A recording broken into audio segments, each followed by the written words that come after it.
There is a place beneath the heart of Rome where no one may enter without permission. A place where history is not displayed but locked away, hidden in the deepest rooms, behind 3 layers of iron doors between walls that carry no echo. There, the Vatican has preserved millions of pages of documents for over 12 centuries, not to reveal them, but to wait.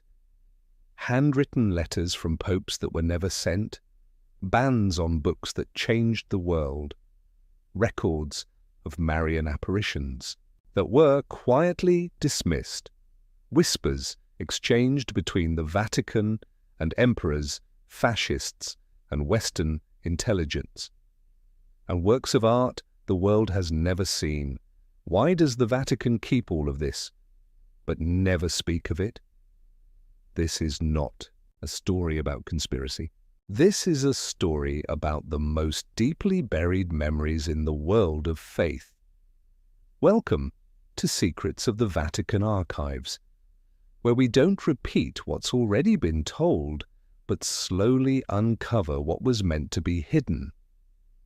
I was once one of the few granted access to the restricted section of the Vatican Archives. Don't get me wrong, I wasn't a cardinal, not a famous historian, and I certainly didn't come from any noble bloodline. I was just a caretaker, a custode, as the Italians say. My job was to clean, to take notes, and to deliver approved documents to the scholars. But on certain nights, when the old priest had dozed off and the oil lamp burned quietly in the corner, I would quietly open doors that no one else dared to approach. And from that moment on, there was no turning back. I know now that I do not have much time left.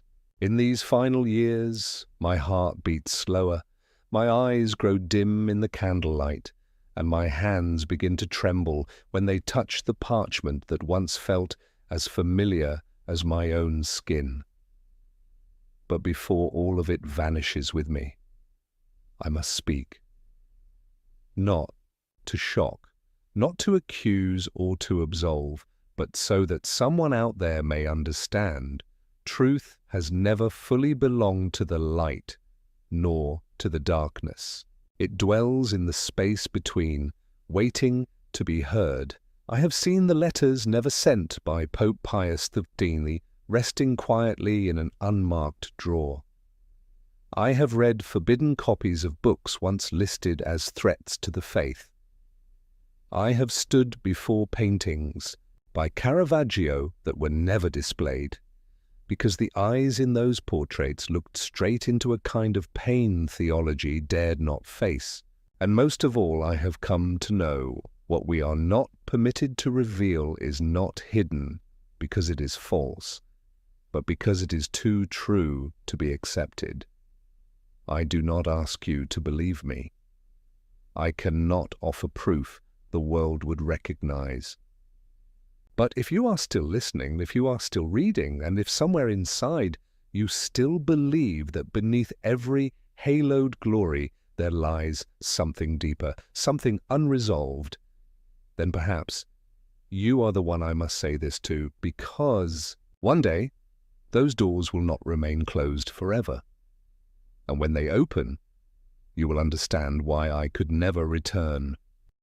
I used to believe the Vatican was simply a religious symbol, a place of prayers, of popes in white robes standing in the open air of St. Peter's Square.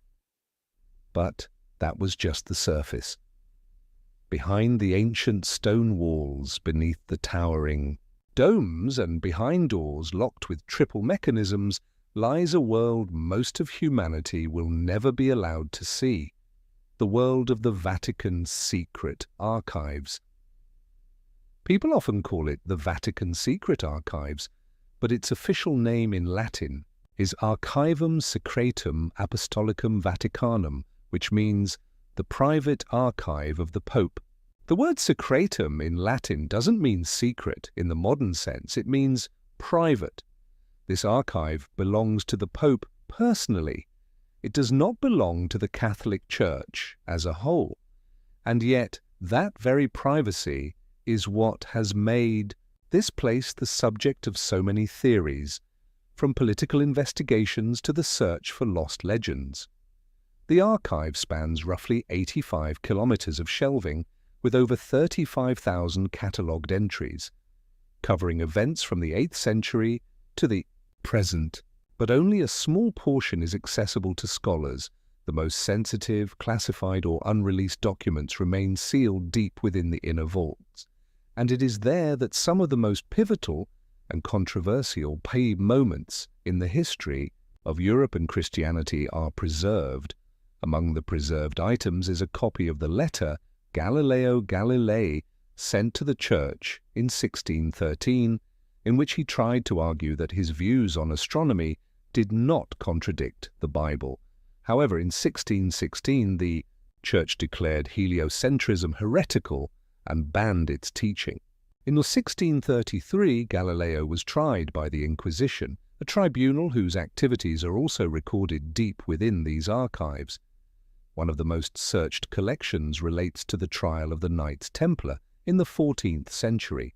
For hundreds of years, it was believed that the Vatican had destroyed all records of the trial.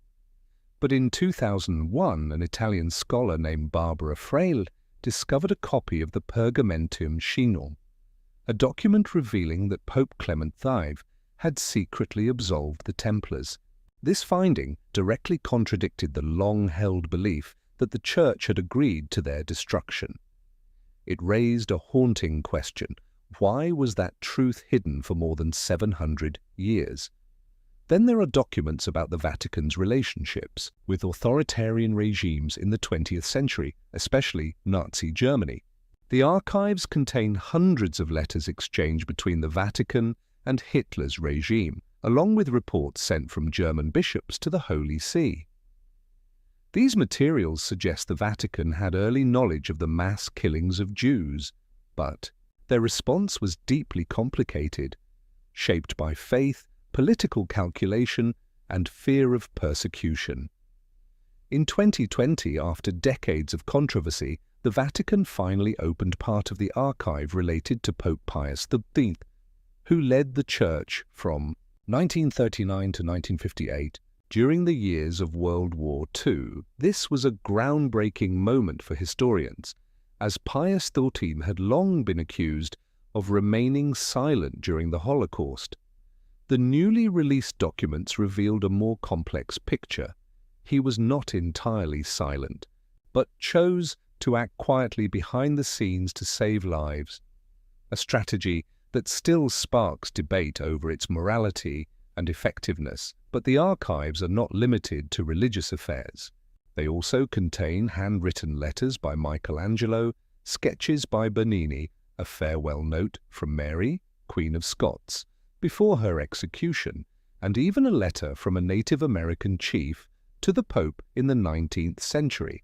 The Vatican archives are like a gateway connecting all of history, from the bloodshed of the Crusades to the revolutions of science, from theological schisms to modern political intrigue. Despite holding such a treasure of history, access to the archive is strictly limited. Each year, only around 60 to 80 scholars are allowed to study on site. They must apply, specify their research topic, and follow strict rules. No photographs, no photocopies, and no documents may leave the room. Most importantly, no one is allowed unrestricted access. The most sensitive areas remain sealed. I'm not trying to draw conclusions. I don't claim to know all the truth, but I believe that when you stand before the endless shelves with centuries-old dust resting on trembling handwritten lines from the 10th century, you begin to understand why the Vatican guards this place so carefully. Some truths are too vast to be exposed. Some stories once told would force us to question the very foundations of our civilization and our faith. If there were a single document that could illustrate the sensitivity and power held within the Vatican archives, it would likely be the records of Christianity's Great Divide, the schism between Catholicism and Protestantism. Few people, Know that in the early days of the Reformation, secret exchanges between Martin Luther and certain Vatican representatives were carefully recorded. These handwritten notes, written in slanted brown ink, once moved a Dutch scholar to tears, not because of religious disagreement, but because the documents revealed that both sides had once tried to prevent the split, only to be driven apart by pride and power. As early as the 1530s, the Vatican quietly dispatched envoys to the German principalities to negotiate with the reformist factions. Among the documents are statements by Bishop Girolamo Aleandro, a theologian and diplomat, who once proposed rare theological concessions to preserve the unity of the Church. But when Luther's responses arrived, cautious yet firm, the Church turned away, and history took an irreversible path. These materials are kept in a sealed dossier, accessible only to those with advanced research credentials and a clearly justified purpose. Another subject that once sent a chill down my spine was the record of the Inquisition. The Vatican still holds thousands of indictments, interrogation transcripts, and death sentences from those accused of heresy between the 12th and 19th centuries.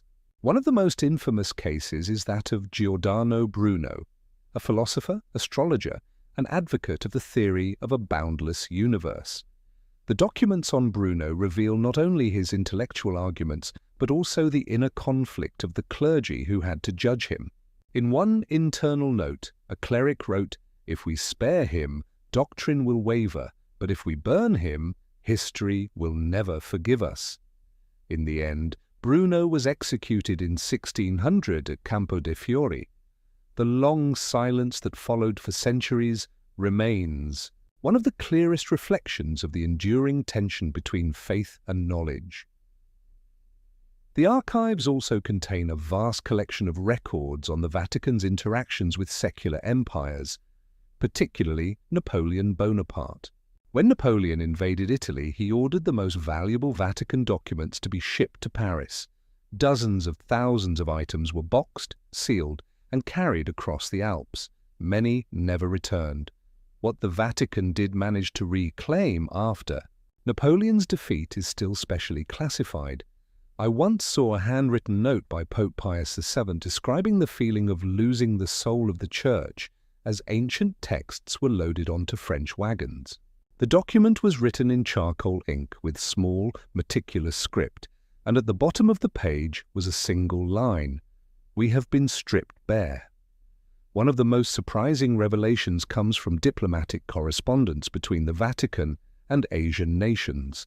Few people know that in the 17th century, the Vatican secretly exchanged letters with the Tokugawa shogunate of Japan, even while Christianity was banned there.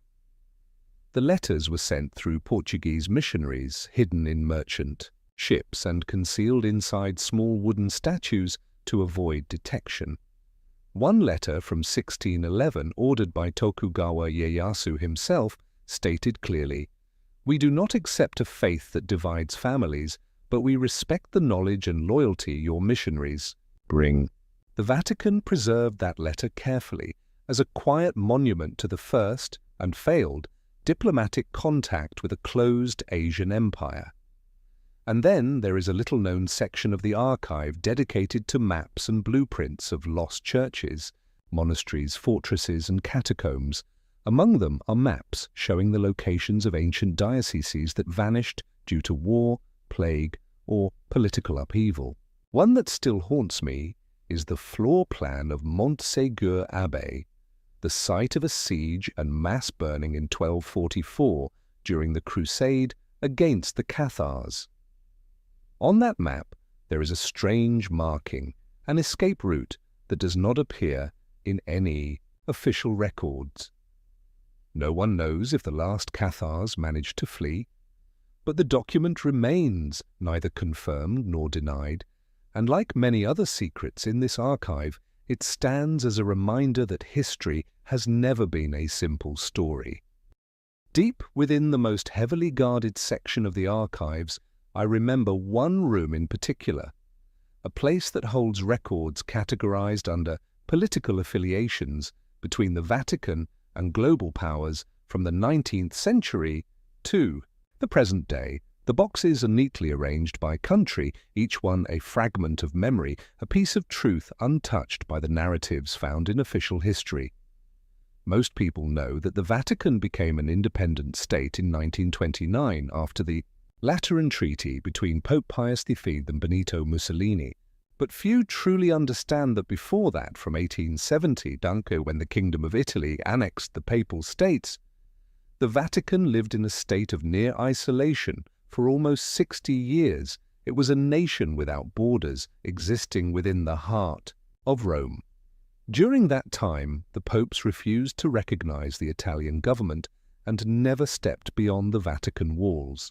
And it was in this tense period that the Church quietly built an elaborate network of secret communication with other nations, especially France, Austria, Spain, and the United States. One document from 1922 reveals that the Vatican once sent a confidential message to U.S. President Warren G. Harding, offering to act as a mediator between America and divided Catholic nations in post-World War I Europe. This episode has never appeared in official history books because the Vatican had no legal status as a state at the time. Yet the memorandum still exists with a signature and seal intact.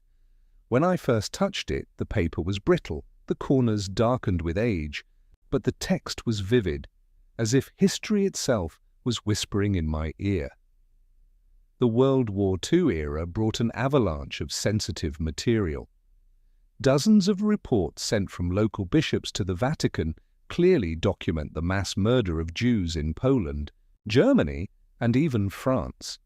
One report, dated 1942 and sent from Krakow, was written by Cardinal Adam Sapieha, later the spiritual advisor to Pope John Paul II. He wrote, "If we do not speak, we will bear the guilt of complicity before God." Yet even such urgent pleas did not change the Vatican's calculated silence. Why did the Vatican delay its condemnation of genocide? Scholars have long debated whether it was a strategy to protect the Church and its followers in occupied territories. But one document I once read, handwritten by a member of the Papal Council, revealed a deeper complexity. It warned of the risk of losing control over the faithful if belief is pulled into the vortex of political ideology. In other words, the Vatican feared that taking sides might fracture the global Church itself. That silence lasted until the 1960s, when the Vatican began one of the most significant reforms in modern Church history, the Second Vatican Council. The files from that council form one of the largest and most intricate sections of the archive. Thousands of pages document theological debates, political responses, transcripts of bishop speeches, and analyses of the Church's shifting authority in a rapidly changing world. I once read the transcript of a debate between two high-ranking cardinals over whether to allow the use of local languages instead of Latin during Mass. One said, "If we abandon Latin, we abandon the symbol of eternity." The other replied, "If we don't change, we abandon the people."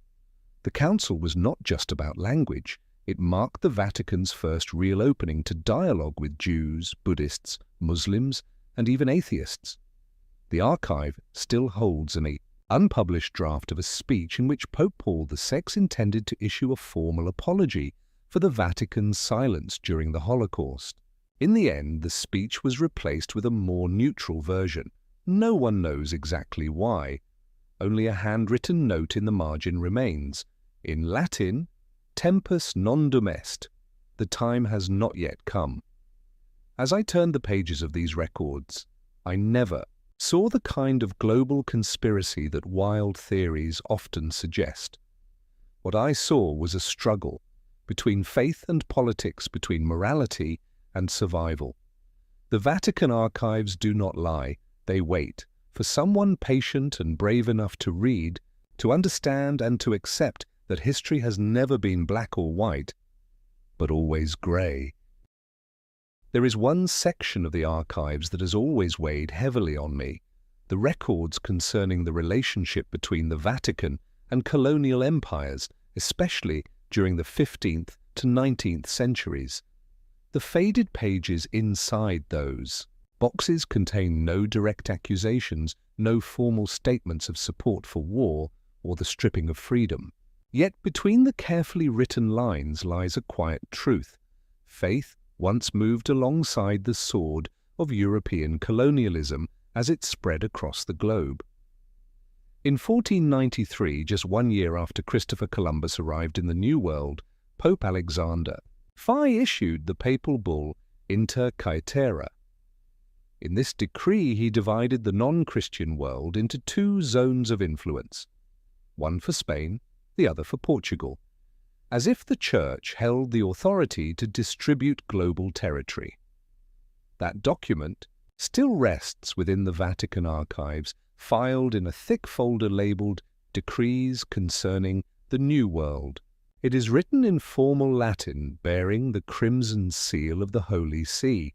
Holding it in my hands, I felt a chill, for this marked a moment when faith was politicized to its most extreme degree.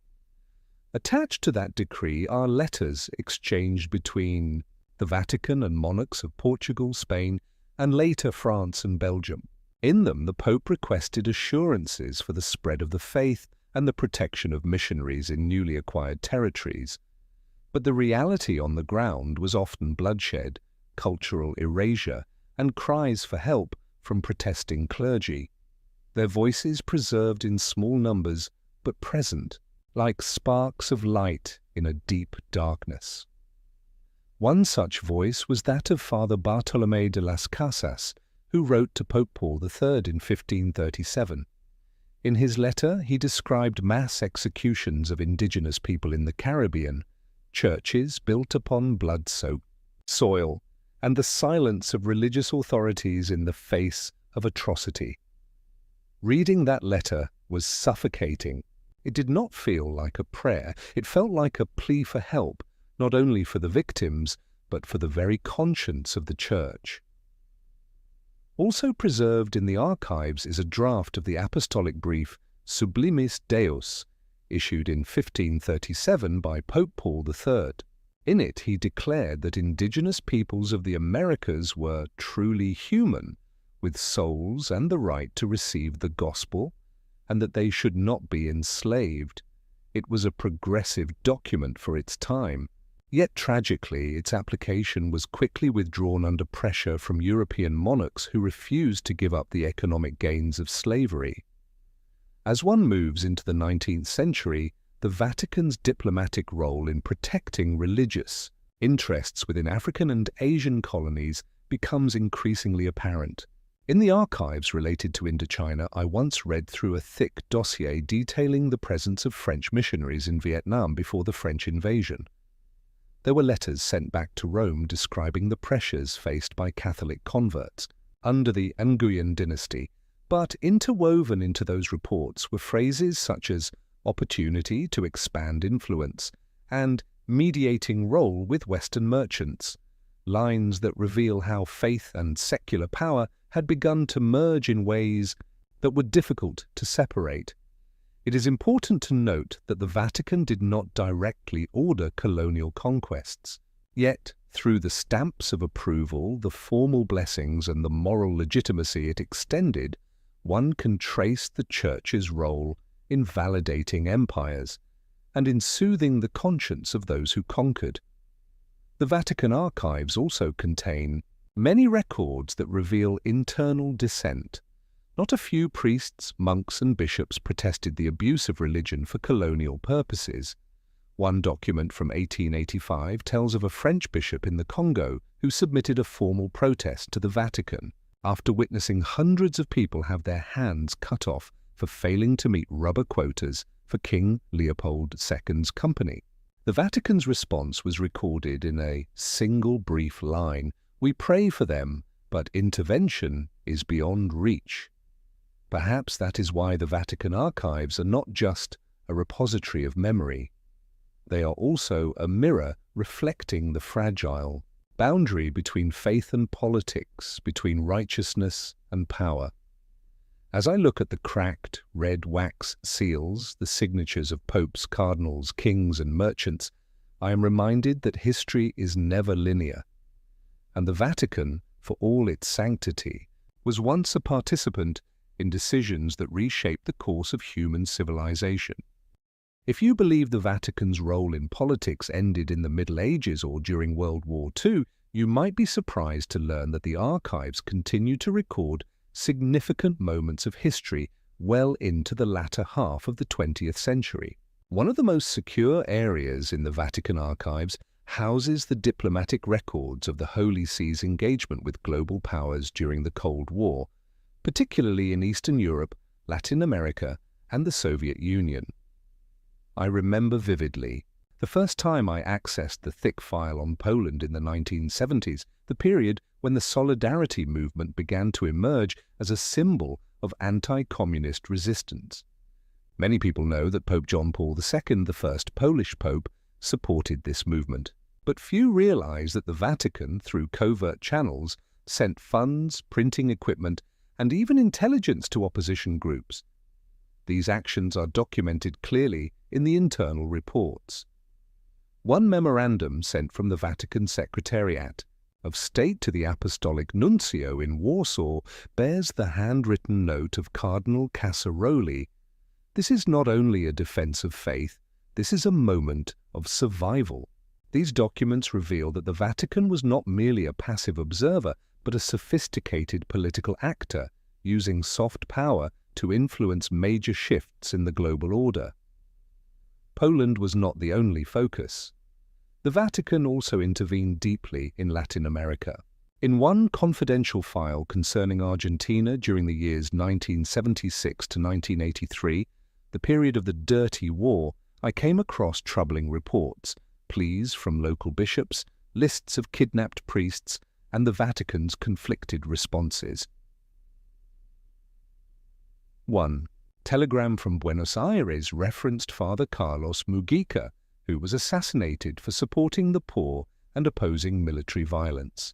But the Vatican's reply simply stated, "We cannot publicly take sides in an internal conflict."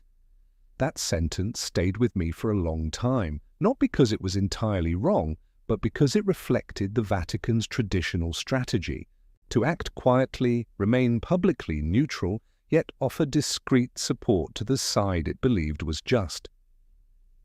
In Chile, during the rule of Augusto Pinochet, the archives show periods of silence and moments of indirect pressure. A fully recorded private meeting between Cardinal Angelo Sodano and Chilean military leaders includes a message expressing concern that the Church is being perceived as a refuge for enemies of the regime. At the same time, records confirm that the Vatican protected priests who were sheltering political fugitives, not by public decree, but through internal memos requesting the reinstatement of dismissed bishops sympathetic to the opposition. The Cold War also brought complex dynamics to the Vatican's relationship with the Soviet Union. Though Catholicism was heavily persecuted in Soviet territories, the Vatican maintained discreet communication channels. A typed report dated March 12, 1962, details a confidential meeting between an unofficial Vatican envoy and a representative of Khrushchev's government in Vienna. The conversation was not explosive. They discussed religious freedom and clerical safety. But the fact that the meeting occurred sent a clear message. The Vatican was willing to talk if it could save lives and preserve faith. It is important to note that the Vatican did not always stand on the side of justice, at least not in the way the outside world often hopes. In the case of Spain under Franco, the Vatican maintained diplomatic relations with the dictatorship for decades. Some scholars call this a compromise with authoritarianism to protect the faithful. Letters preserved in the archives show that bishops could disagree but ultimately followed orders from above. For a long time, I thought the Vatican archives would be filled with mystical secrets, ancient scriptures, or lost relics. But after years of study, I've come to understand this. The most shocking discoveries are not things beyond history, but truths that are all too real, too political, too close to what still surrounds us today, truths many would rather not confront. The Vatican is not a supernatural force. It is a political religious entity operating with logic, strategy, and careful calculation. And its archives, not the stained glass windows or the holy statues, are the place where this complex reality is laid bare in its most honest form. Of all the rooms I have ever entered inside the Vatican archives, none has left me as silent as the one marked P12 Pius XII. That name tied to the Pope who reigned from 1939 to 1958, a period that aligned almost entirely with World E. War II and the post-war era remains at the center of one of the most enduring debates in modern history. Did the Vatican do enough, say enough, or remain silent for too long in the face of the 20th century's most brutal genocide? For decades, the records relating to Pius XIII were sealed, dividing historians around the world. Some have called him the Pope of Silence. Others defend him as a cautious diplomat, forced into silence to preserve lives that public words could never have saved. Then, in 2020, when the Vatican officially declassified a portion of the documents from his papacy, a wave of astonishment swept through the scholarly world. I was among the few present at the archives when the materials were first opened. I remember clearly the first time I unfolded the file titled simply Attività del Santo Padre durante il conflitto, the activities of the Holy Father during the conflict. Inside were letters, reports, and telegrams, many from bishops in Germany, Poland, and Hungary, sent between 1941 and 1944. One letter from the Archbishop of Lviv, dated March 16, 1942, described how more than 1,000 Jewish residents were expelled from the town without formal charges or any official sentence. At the end, he pleaded with the Vatican to intervene, or at least to speak out. The Vatican's response, attached just after, consisted of only a few lines. We share in the sorrow, but prayer is the most powerful weapon we possess at this moment. It was not a refusal to help, but clearly it was not an action strong enough to stop what was unfolding. There was a thick folder marked separately, titled Richieste di aiuto e asilo, requests for help and asylum. Inside were hundreds of personal appeals from Jews, priests, scholars, and even artists writing directly to the Holy See for protection. Some were assisted, hidden in convents, aided by nuns, or given forged documents identifying them as Catholics to escape detection by German forces, but others received no reply. One particular page froze me in place. It was a handwritten list of 44 names. Beside each name were their addresses, religions, ages, and a note, sheltered at the Santa Brigida convent. The document was dated October 10, 1943, just 3 days after German forces began rounding up Jews in Rome. Of the 44 people listed, cross-referenced records show that only 12 survived. And then there is a detail that few know, something only visible to those who have read the pages themselves. Between 1942 and 1944, the Vatican sent multiple communiques to the German embassy in Rome requesting a reduction in persecution in areas where Catholic Jews resided. These letters were never made public. They contained no strong language, no use of the word crime, no mention of genocide. Instead, they spoke in diplomatic terms, concerns for social stability, the need to safeguard the sacred right to life. Perhaps that was the only viable language left in that moment. But for future generations, that caution has remained a source of sorrow and debate.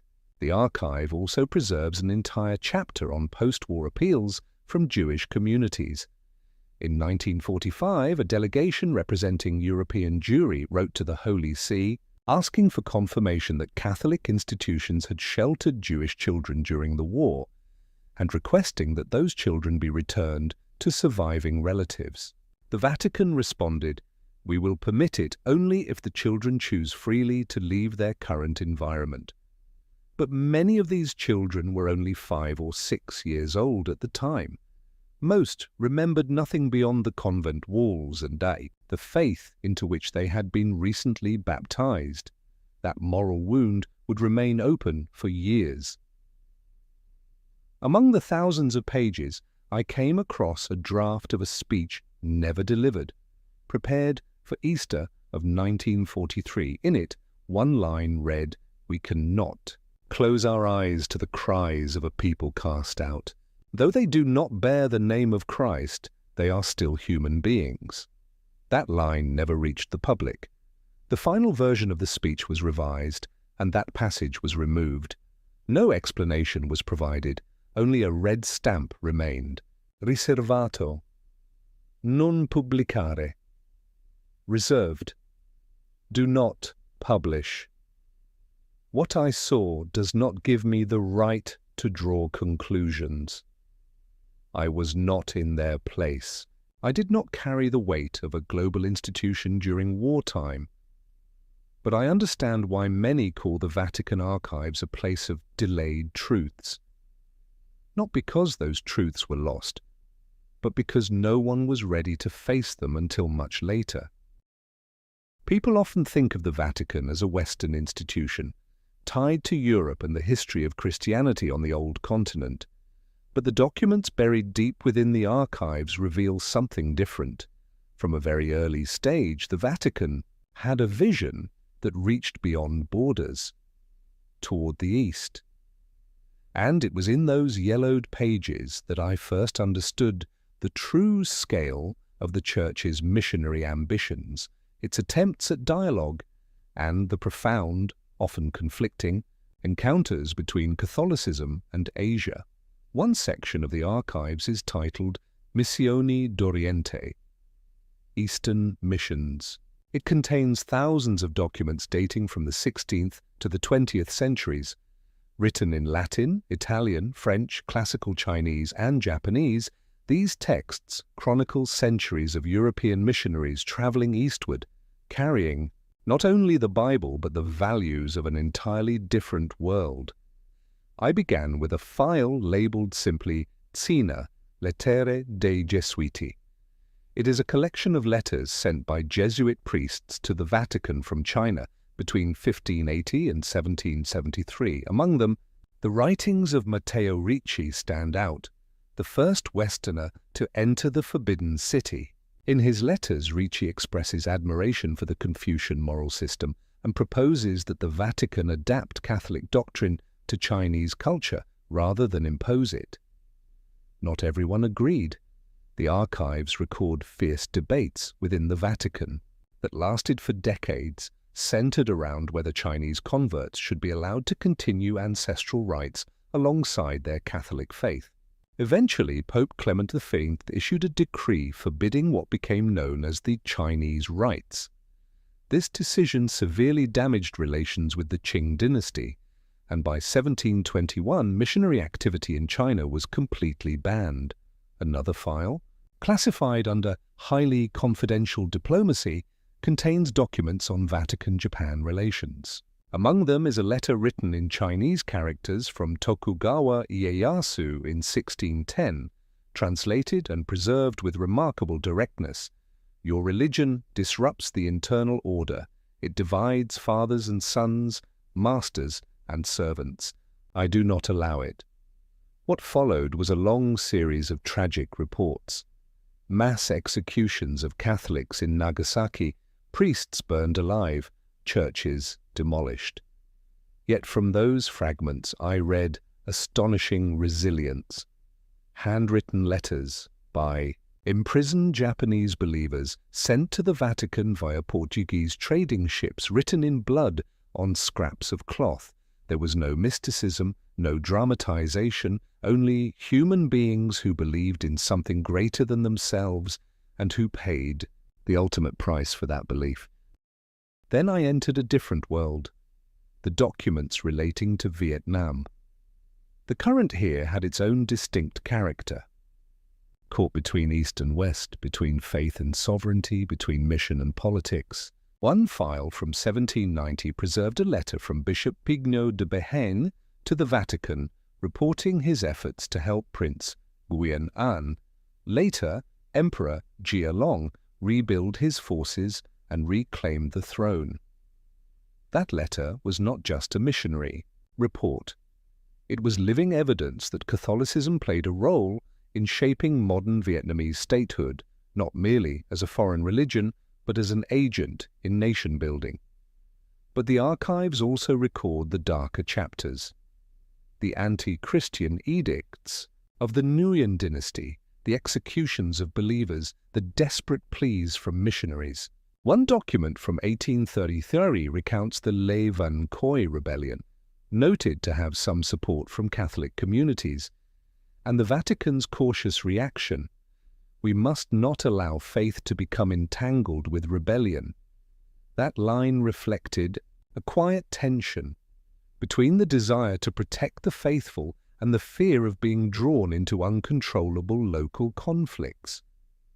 In the 20th century, the Vatican-Vietnam relationship grew even more complex.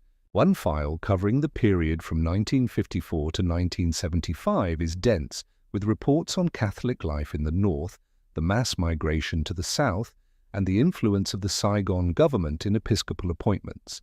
A letter from Pope Pius I to President Ngo Dinh Diem offered blessings but carried a subtle message.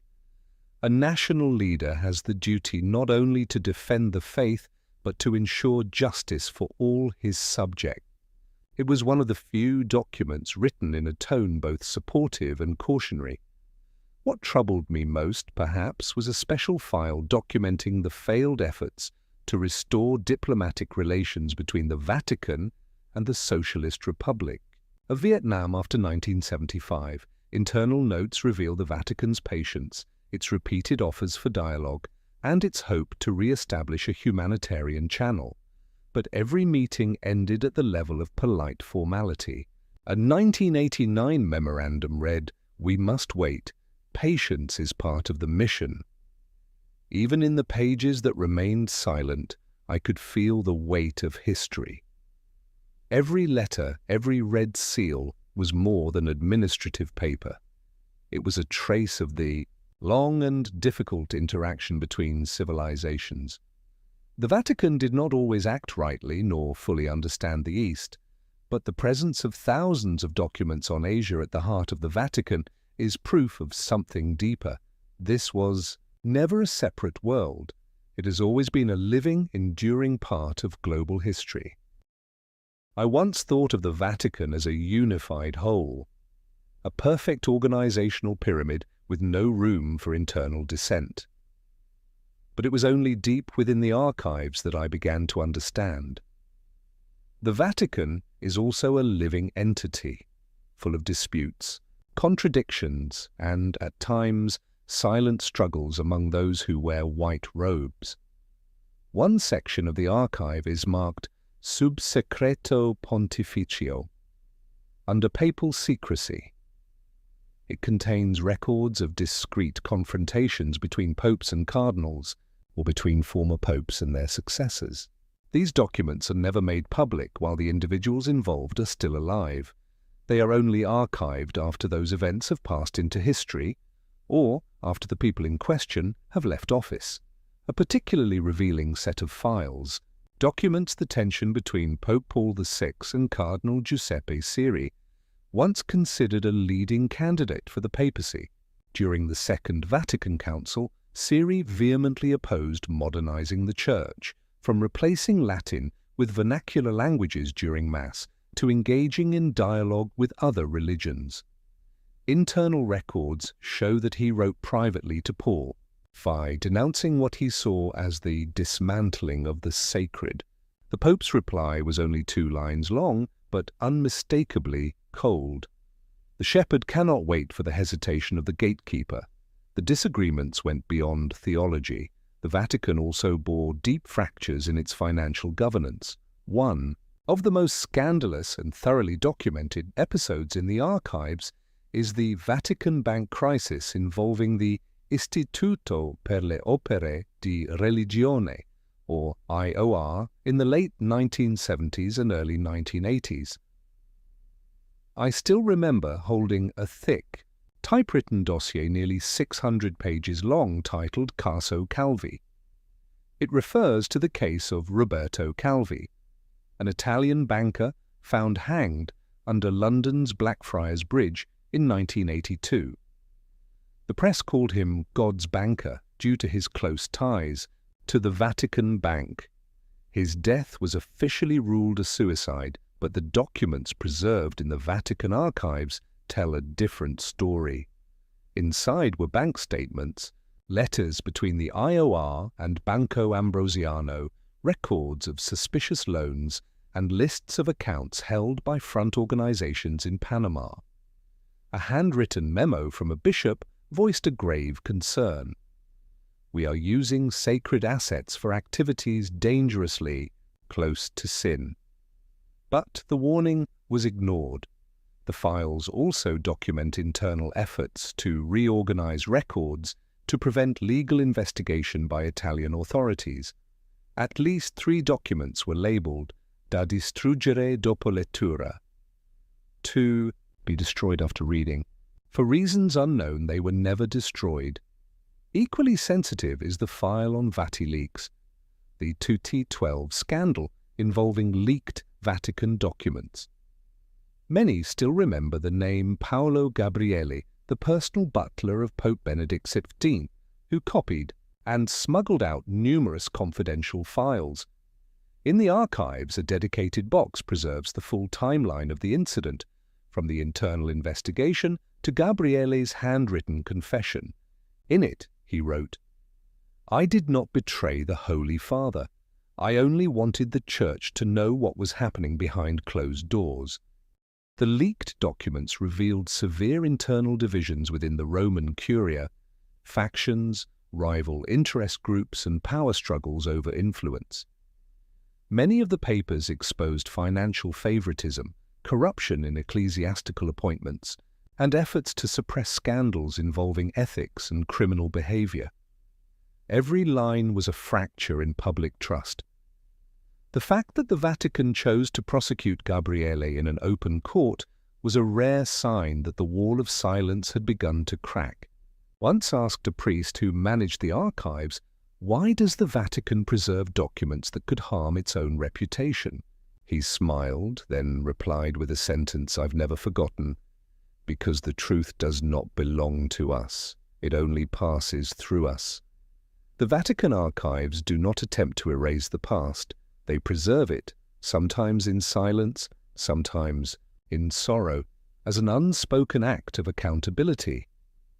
And that, more than any statue of a saint, is what makes this place deeply human. A space where power, faith, and failure are recorded in ink, not in water. There is something few people know. Not every meeting between a head of state and the Pope is publicly announced. To the outside world, the press releases only a few photographs of handshakes and a diplomatic statement about mutual understanding, cooperation, and peace.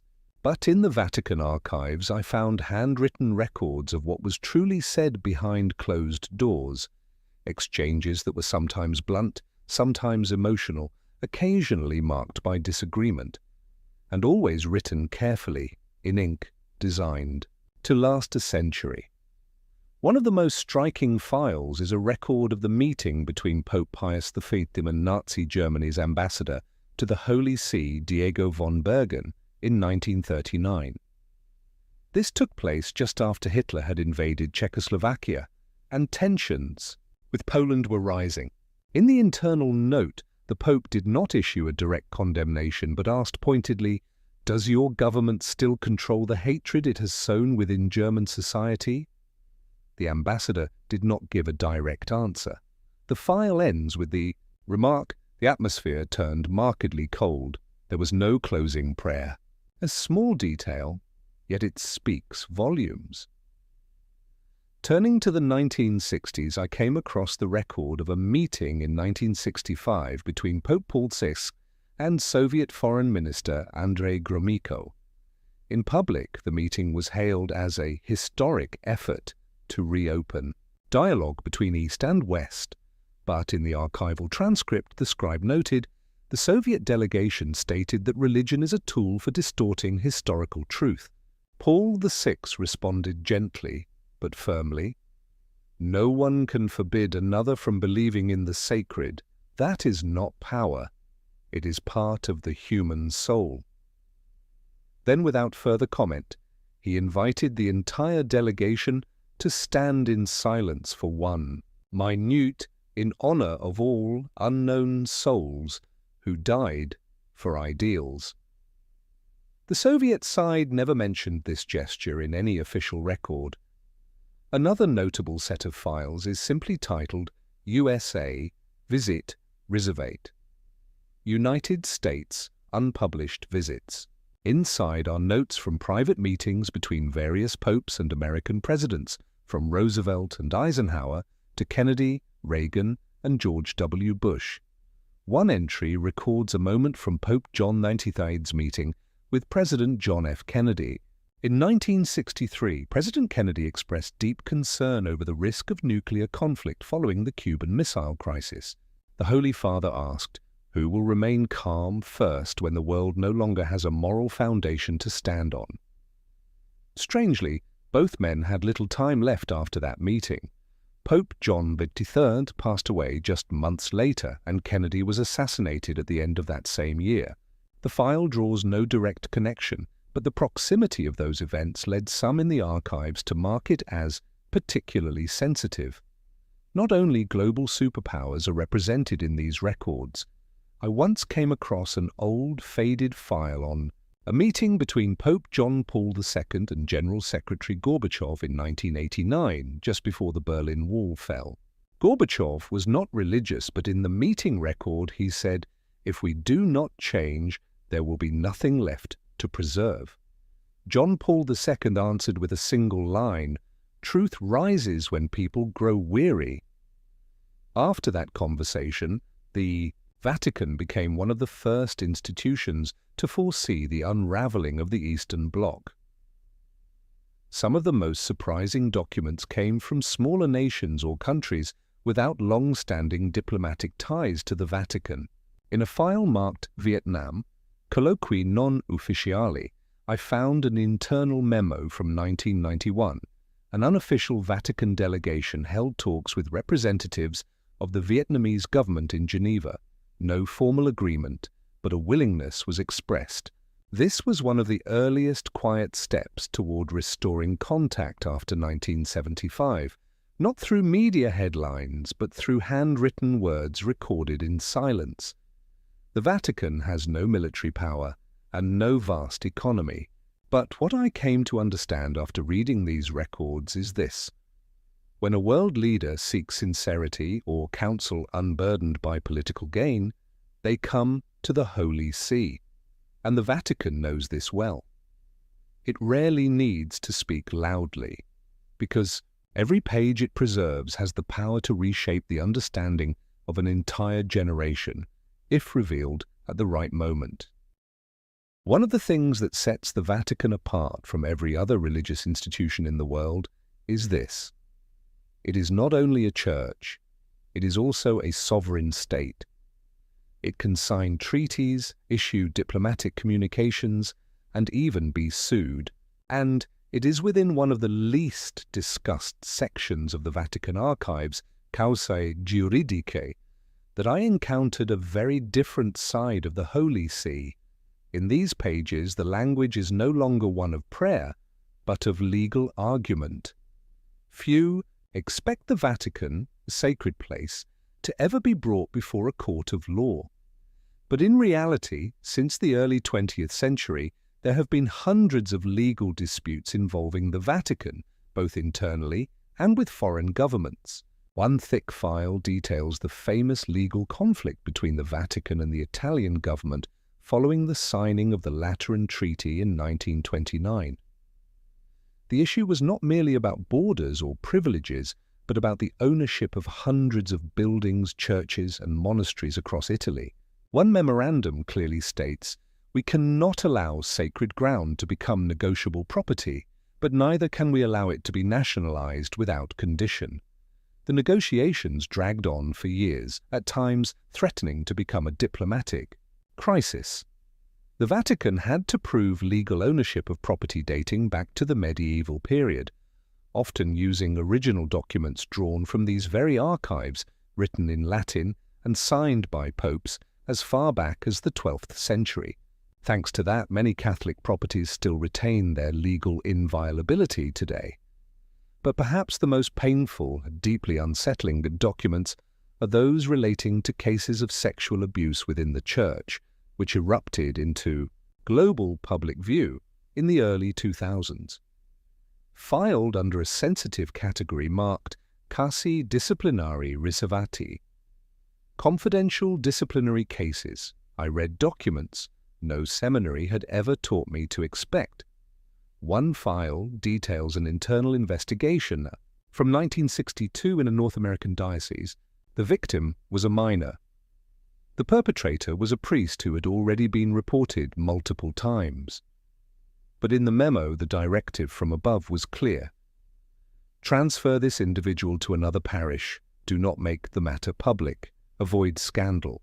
For the community, no warning was issued to the next congregation. Years later, the same offence occurred again. This was not an isolated case. Similar files appear from Ireland, Germany, Argentina, the Philippines, some of which were never covered by the media. Letters from victims reached the Vatican, sometimes handwritten with trembling script.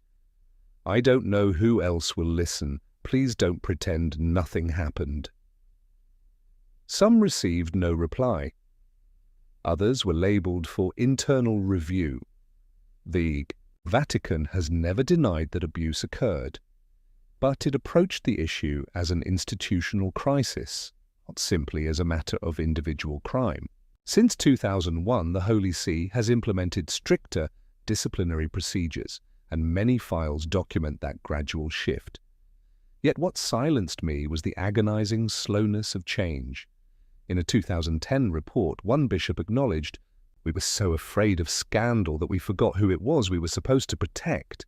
Beyond abuse cases, the Vatican has also faced numerous international lawsuits over disputed assets, particularly in the aftermath of World War II.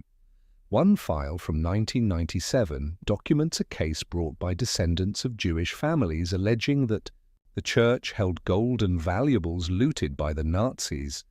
The Vatican denied responsibility, but the file remains archived under unresolved claims. Another highly sensitive case involves the Vatican museums, which house tens of thousands of artifacts from across the globe, including items originating in countries once under colonial rule. In one petition from Peru, the government requested the return of a ceremonial Incan mask. The Vatican responded with a formal statement. This artifact is a record of history. It carries no ownership value, but belongs to the memory of humankind. The matter was left unresolved, like so many others.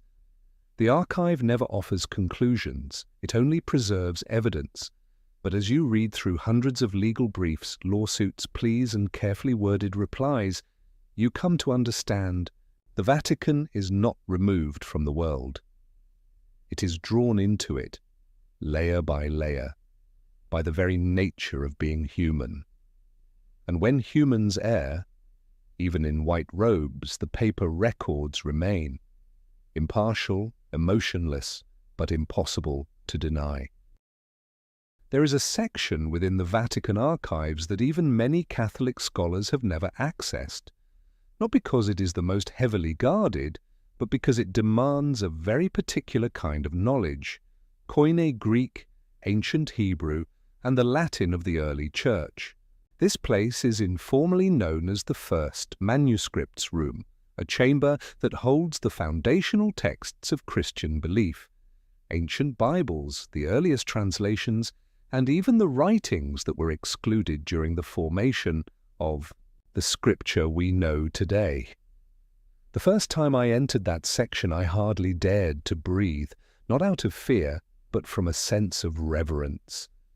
Standing amidst millennia of handwriting inscribed by hand on animal parchment, with ink made from ash, roots, and the tears of those who believed their words were divine in origin.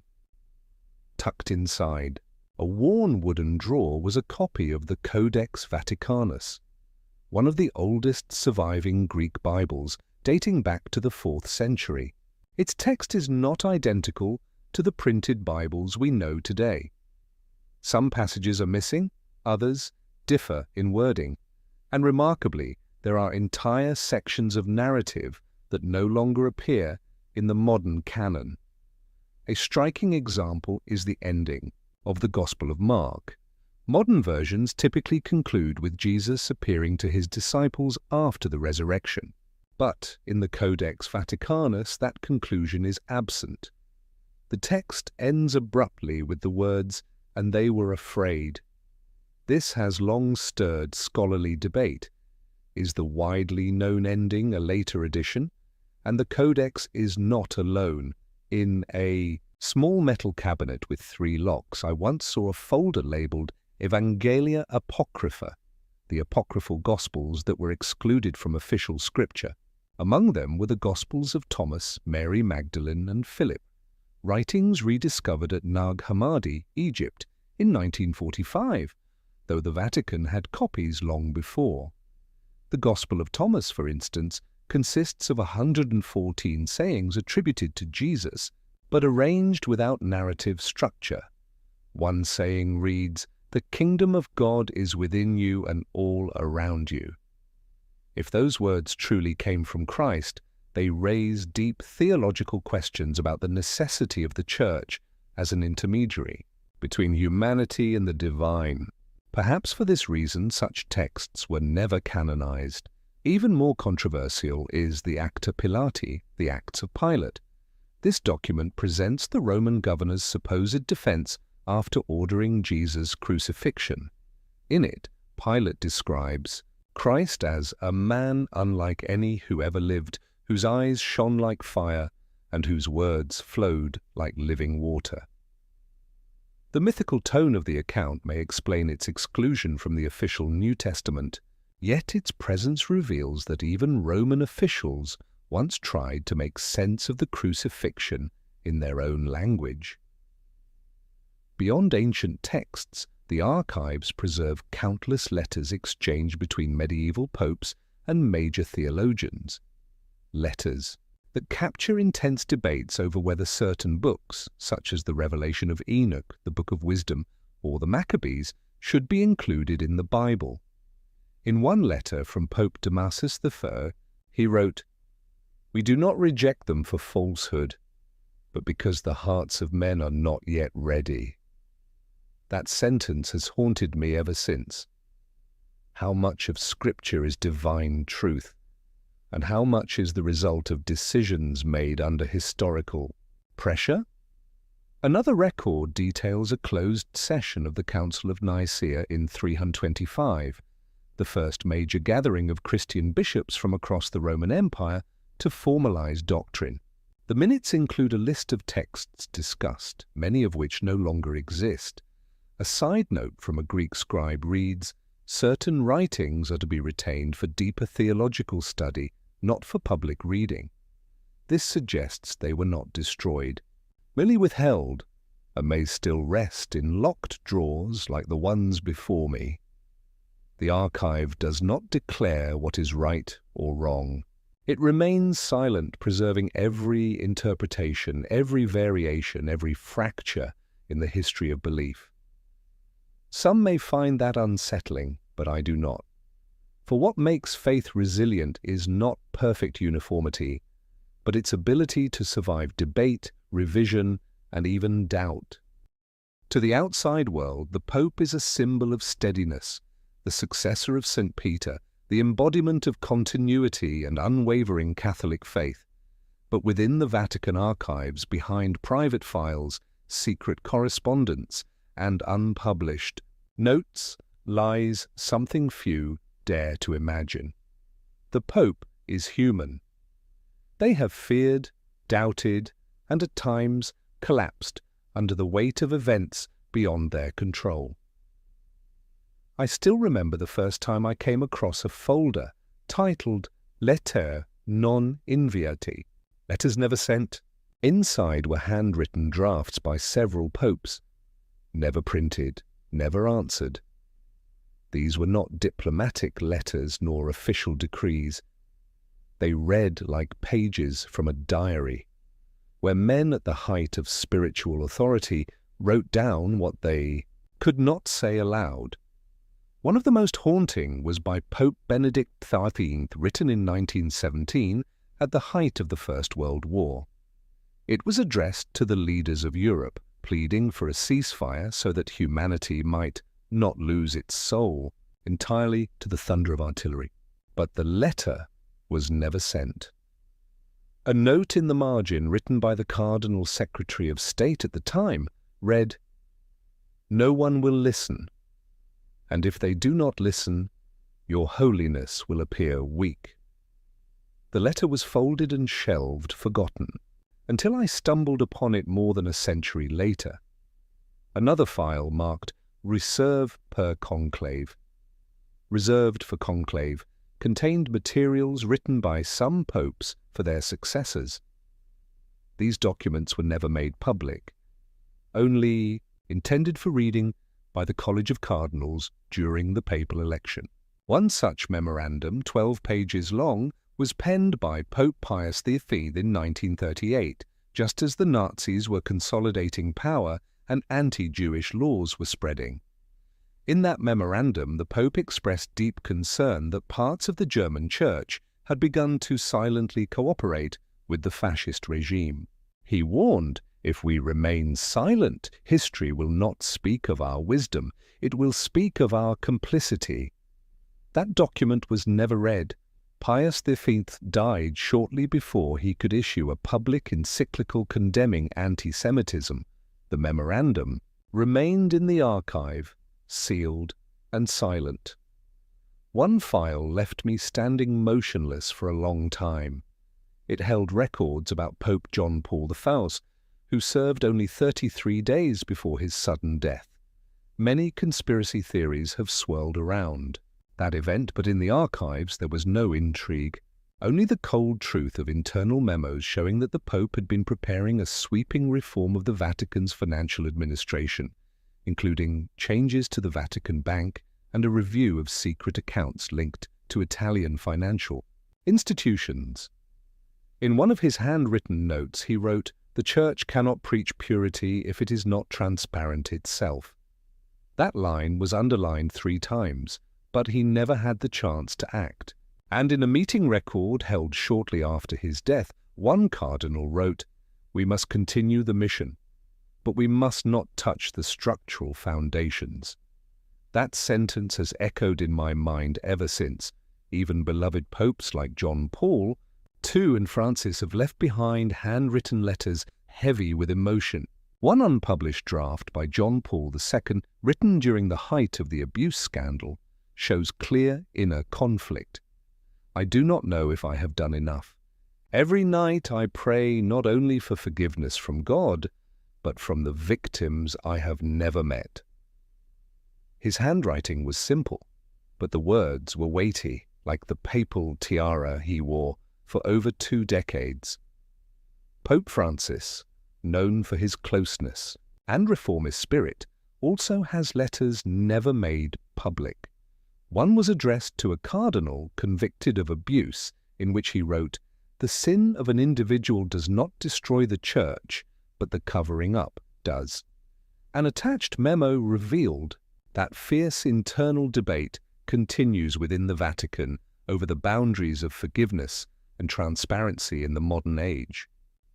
The Vatican archives never speak aloud, but its pages, yellowed, trembling, and never seen by the public, carry what no press release could ever convey: that beneath The glow of authority, the chair of Peter, is also a solitary journey, and even the head of the church has sleepless nights, just like any other soul in the world. When people speak of the Vatican, they think of churches, rituals, and faith, but few think of telegrams, or intelligence reports, or financial contracts with foreign banks. And yet it is precisely these seemingly secular elements that occupy a considerable part of the deepest layers of the Vatican archives, where the Holy See's unofficial ties with worldly powers have been recorded, line by line. One of the first folders that left me stunned bore the title Contatti Riservati, Intelligence. It contains documents detailing secret communications between the Vatican and Western intelligence agencies during the Cold War, particularly with the CIA and MI6. In one memo dated June 17, 1953, just weeks after the coup in Iran, a CIA representative in Rome met with a Vatican cardinal to discuss anti-communist developments in the Middle East. The report was brief. The Holy See is morally supportive, will not intervene directly, but is willing to encourage local churches to promote democratic values in opposition to atheism. No formal agreement was signed, but the message was clear. The Vatican was not merely observing the world, it had the moral stature to influence the flow of ideologies, especially through faith. Another memo from 1979 records a secret meeting between a CIA operative and Vatican officials shortly before Pope John Paul II's visit to his homeland in Poland. The CIA expressed particular interest in whether the Polish Pope could inspire the Solidarity movement. The Vatican made no promises, but the memo noted, "We are aware of our role, but the gospel is not a strategic tool." A diplomatic response, neither agreeing nor denying, yet leaving room for silent action. Another set of files labeled Relazioni Riservate Israele, documents clandestine contacts between the Vatican and Mossad, Israel's intelligence agency. The correspondence includes Vatican requests for the protection of Christian holy sites in Jerusalem amid escalating tensions between Jews and Palestinians. A Mossad report sent back to the Vatican stated, "We do not care about the religion of the person standing in a sanctuary so long as they are not hiding weapons." The Vatican's reply was terse but telling. "We do not hide weapons. We preserve memory." The next layer I encountered had nothing to do with espionage, but with finance. A folder titled Banca e Potere, Banking and Power, chronicled the Vatican's relationships with numerous international financial institutions, including Banco Ambrosiano, UBS of Switzerland, and financial entities in Panama. The KIT files contain wire transfer records and investments in real estate across London, Paris, and even resort properties in South America. An internal report from 1985 notes, "A portion of investment returns will be redirected to the charitable funds of the Holy See. No public disclosure required." The concern was not that the Vatican was investing, but that it used shell companies to avoid scrutiny.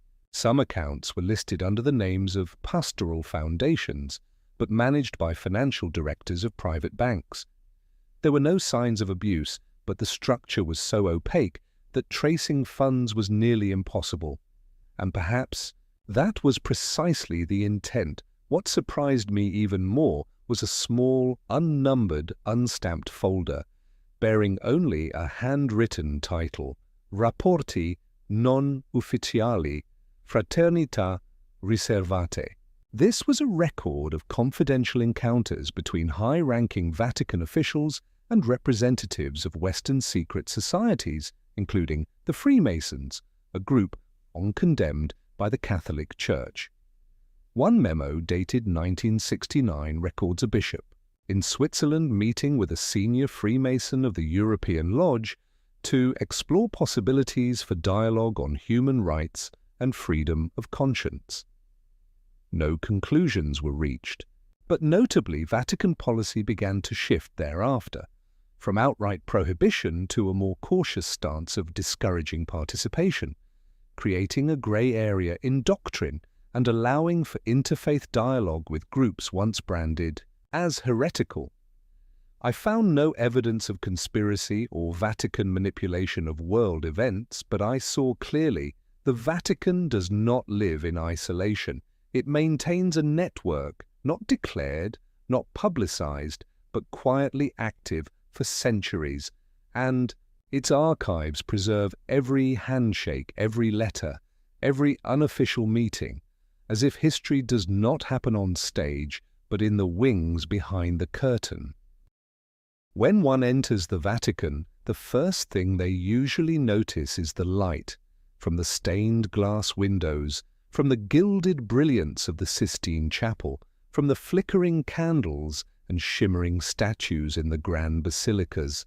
But few are aware that alongside that light there exists another realm, one of silence, condensation, and ritual so intricate it borders on the mystical. And in the Vatican archives, what unsettled me most wasn't political documentation, but the rituals themselves. These are manuscripts that have never left the stone walls, read aloud only once, then locked away behind drawers with 3 brass latches. One of the most astonishing documents I encountered was a handwritten manual titled Ordo Rituum Conclavis, over 80 pages detailing the precise sequence of steps in organizing the papal conclave. The original may not be copied or publicly released. It is not merely a description, but it is a living document containing whispered prayers, sealing rituals, and even coded signals used among officials to ensure no information escapes. A particularly striking section records the oath of the ceremoniere, segreto, the secret master of ceremonies tasked with upholding absolute silence during the conclave. The oath itself is not fully written, showing only its opening line. I swear, before God and the shadow of St. Peter. The rest is transcribed in abbreviated Latin code, intelligible only to the inner circle. A note in the margin reads, "Should the oath be broken, every prayer within the sanctuary will lose its virtue." Whether symbolic or literal, the gravity of that sentence was impossible to ignore. Another document I came across was labeled, "To be used only when there is no pope, Ordo Exequiae Pontificis Maximi," the internal protocol following the death of a pontiff. It details every moment, from who is allowed to enter the papal chambers first, who seals the doors, to the sequence for public announcement. One passage in particular sent chills through me. Before announcing to the world, the Camerlengo shall call the Pope's name 3 times in Latin through the closed door.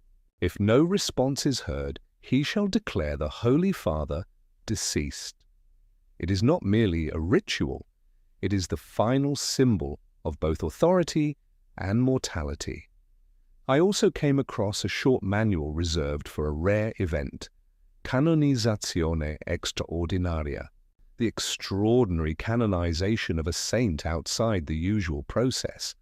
Only 8 pages long, it contains strange prescriptions. The relic must be a non-decomposable element. The ceremony must last precisely 3 hours. No more, no less. And the individual who proclaims the title must have a blood or spiritual bond with the saint's community. Whether these rules are still enforced is unclear, but the document remains untouched. One of the least known files was titled De Symbolis Non Publicis, on non-public symbols. It catalogues the secret symbols, items, and colors used by the Vatican in urgent or exceptional situations. For example, a red cord diagonally tied across a Vatican chamber signifies that the room is undergoing theological deliberation, meaning a doctrinal crisis is under discussion. Or a bottle of deep brown ink, known as ink of silence, is used only to write texts that will never be made public. Each symbol is accompanied by explanations in archaic Latin, understood only by the highest clergy. But what haunted me most was a thin, black, leather-bound book without a title, marked only with a date. 3 CMXLV, April 3rd, 1945.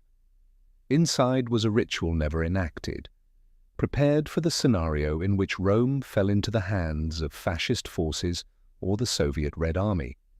It outlined how to seal holy relics, how to destroy sensitive documents, and described a rite called Benedictio Ultima, the final blessing, to be performed only if Vatican sovereignty were completely lost.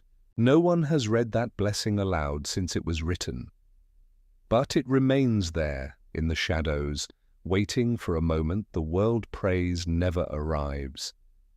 The Vatican is a state, but it is also a ceremony. And within its archives, ritual is not merely an action, it is the language of memory.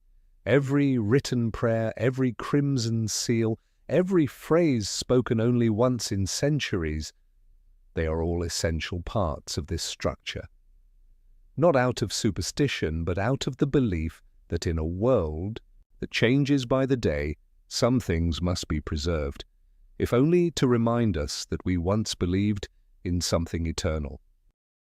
In a quiet corridor tucked away in the northern basement of the Vatican archives, I stumbled upon an old wooden box carved with a single word: Index. There was no seal, no guide. But inside lay a long and fraught history, the tension between knowledge and faith preserved in full by the Vatican, every book title, every reason for prohibition, every internal debate that never reached the public eye. The Index Librorum Prohibitorum, or List of Prohibited Books, was officially established in 1559 by Pope Paul IV at the height of the Counter-Reformation. It became the most powerful instrument of censorship the Holy See ever wielded for over 4 centuries. But what lies preserved in the archives is not just a list, it is the process, the deliberations, the heated arguments, and, at times, the deep contradictions among theologians, clergy, and even the popes themselves.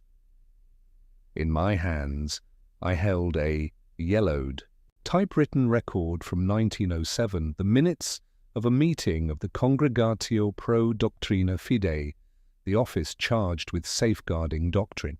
In it, members debated whether to add historian Ernst Renan's Vie de Jésus, the life of Jesus, to the index.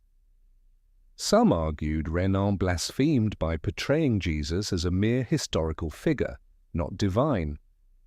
But one bishop opposed the ban, saying, "If we forbid him, we acknowledge his influence."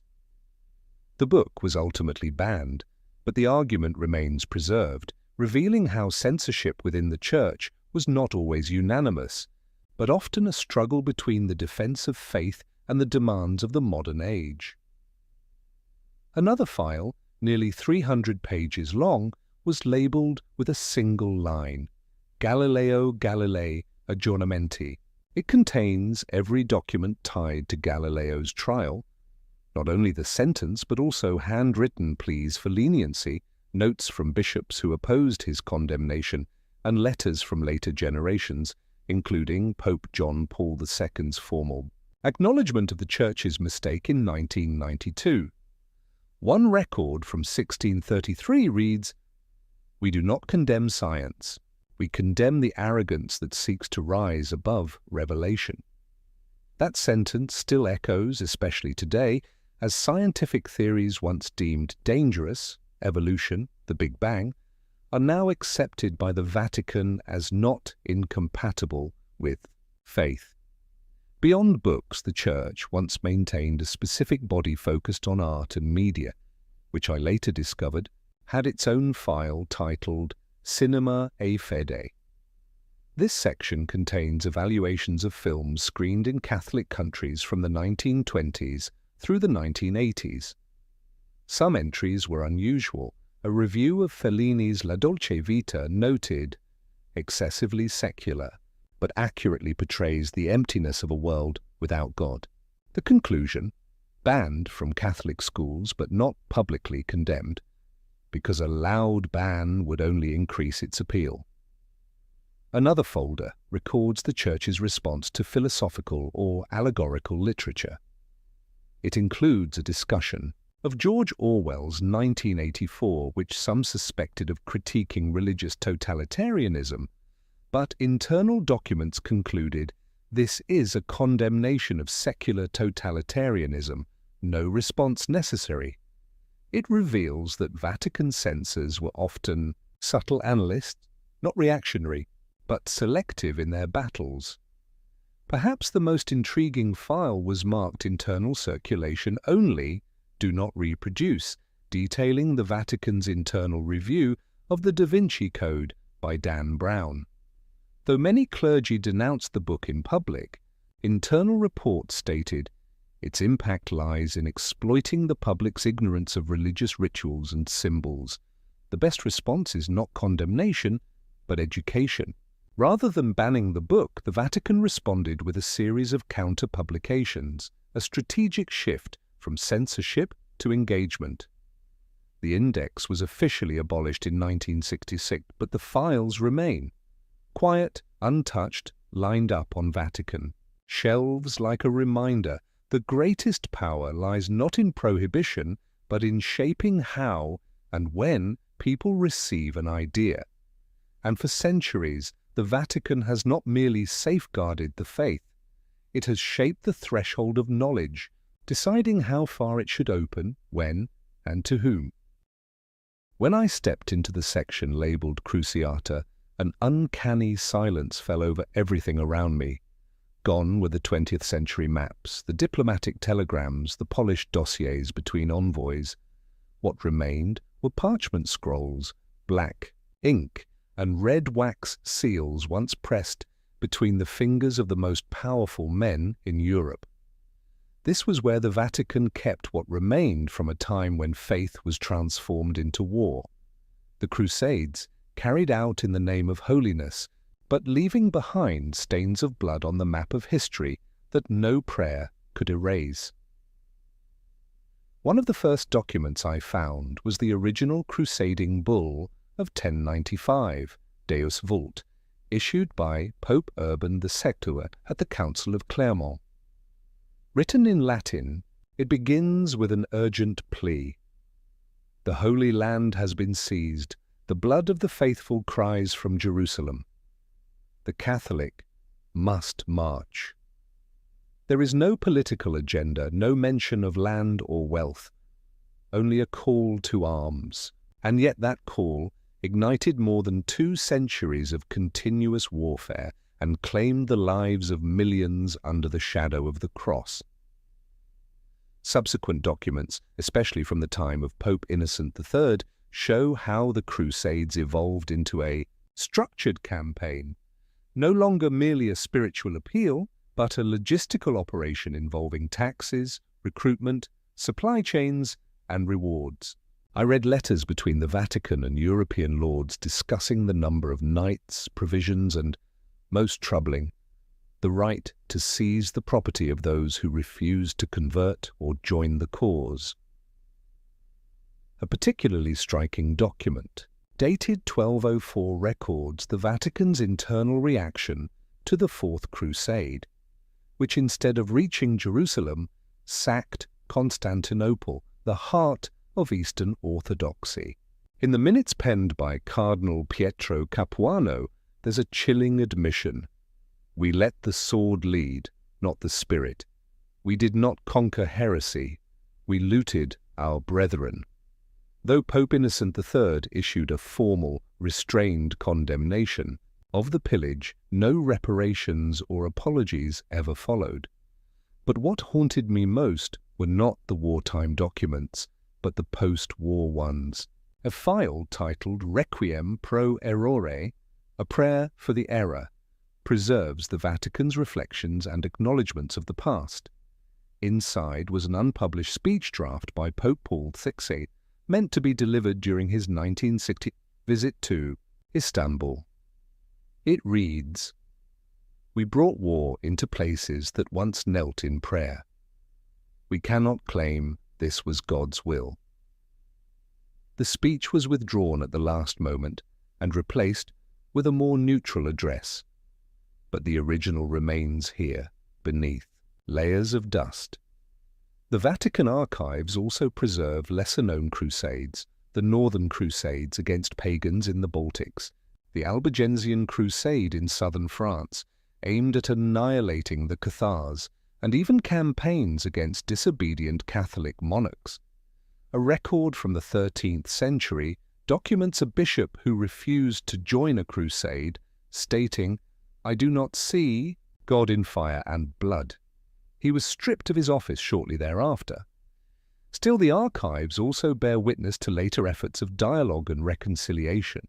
A folder titled Reconciliazioni holds correspondence between the Holy See and the Orthodox churches of Russia, Greece, and Armenia, communities still scarred by the Crusades.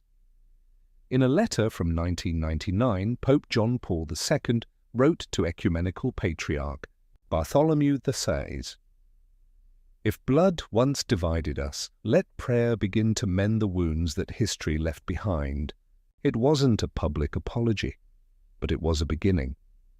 In all these documents, I did not find an evil or ruthless Vatican, but I did see an institution that once wielded faith as a justification for war, and that slowly, over centuries, learned to reflect on itself. None of these texts deny the past, but they do not whitewash the present either. The Vatican archives do not seek to justify.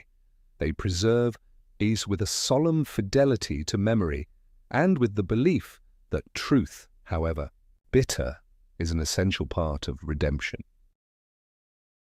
One quiet rainy afternoon, while I was searching for documents related to medieval church councils, an elderly archivist pointed toward a small, solitary wooden box at the end of the shelf and said, "You should read this. This is where the church keeps what it never declared, yet never discarded." Because even they knew some women once helped lay the very foundation of faith. The box had no name, only a catalogue number and a handwritten note, "Mulieres in silentio ecclesiae," women in the silence of the church. Inside was not a large trove of documents, but one that contained a quiet, persistent current of history the Vatican has never officially acknowledged, not because it was rebellious, but because it raised a question still unresolved. What is the true place of women in a faith structure ruled almost exclusively by men for nearly 2 millennia? I began with a set of handwritten letters from the 12th century by Hildegard von Bingen, a German nun, composer, theologian, and visionary.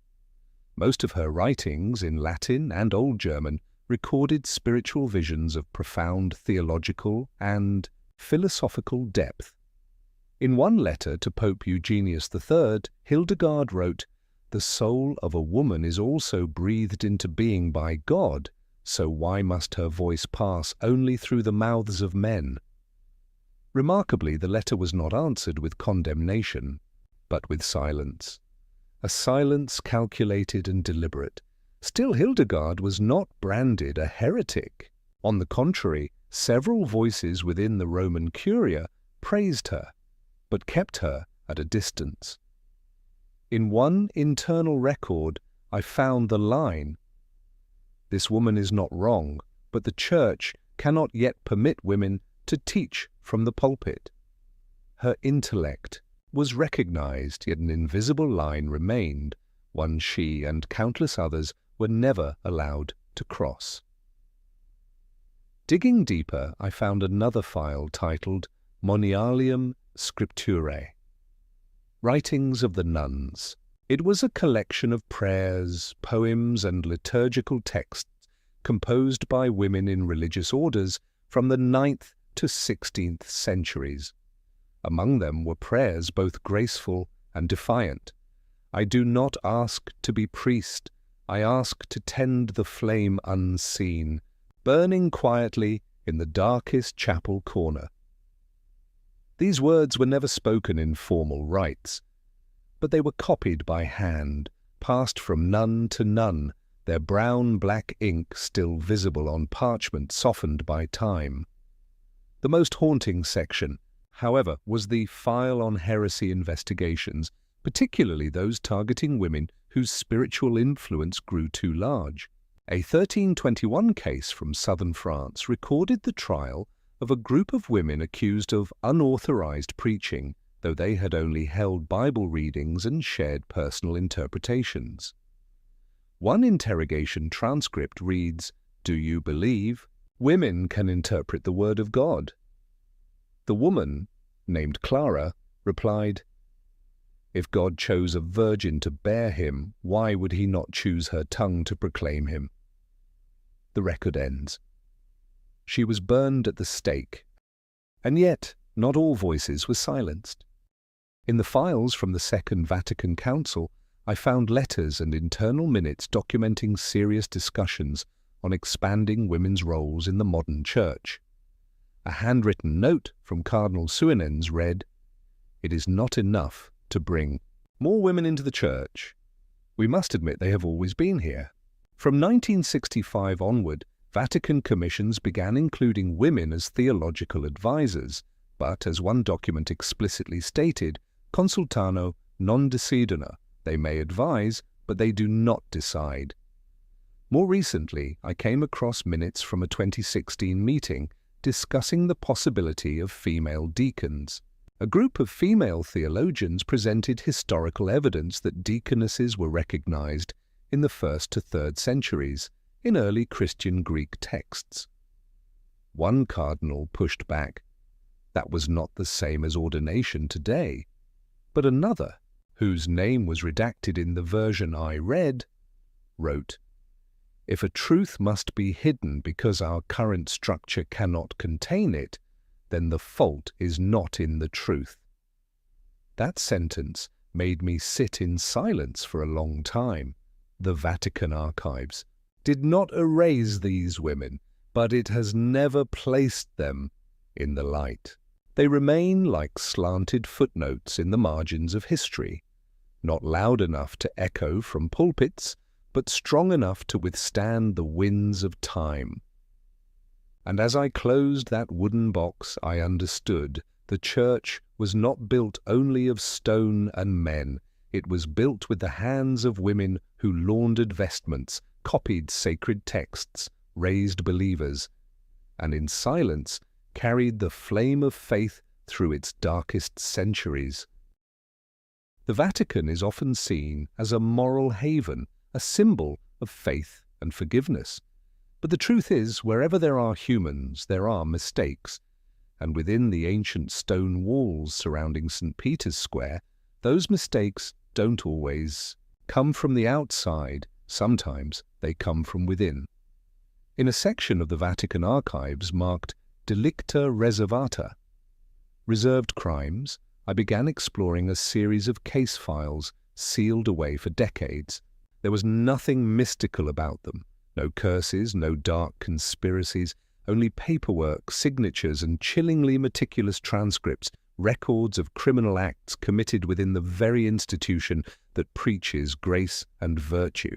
One of the earliest files I encountered was a theft in 1969 from the Sacred Relics Repository, the chamber where hundreds of holy artifacts were stored, including saintly bones, martyrs' robes, and handwritten scriptures from early Christianity. According to the report, a young monk assigned to clean the vault secretly took a small box believed to contain relics of St. Lawrence. He didn't try to sell it. Instead, he kept it in his room, claiming he could hear the saint whisper. In dreams, the Vatican held a closed trial. No journalists, no announcements. The verdict: no criminal prosecution, but the monk was laicized and permanently expelled from Vatican territory. A note attached read, "This action stemmed from misdirected faith, not greed." Perhaps that was why mercy prevailed.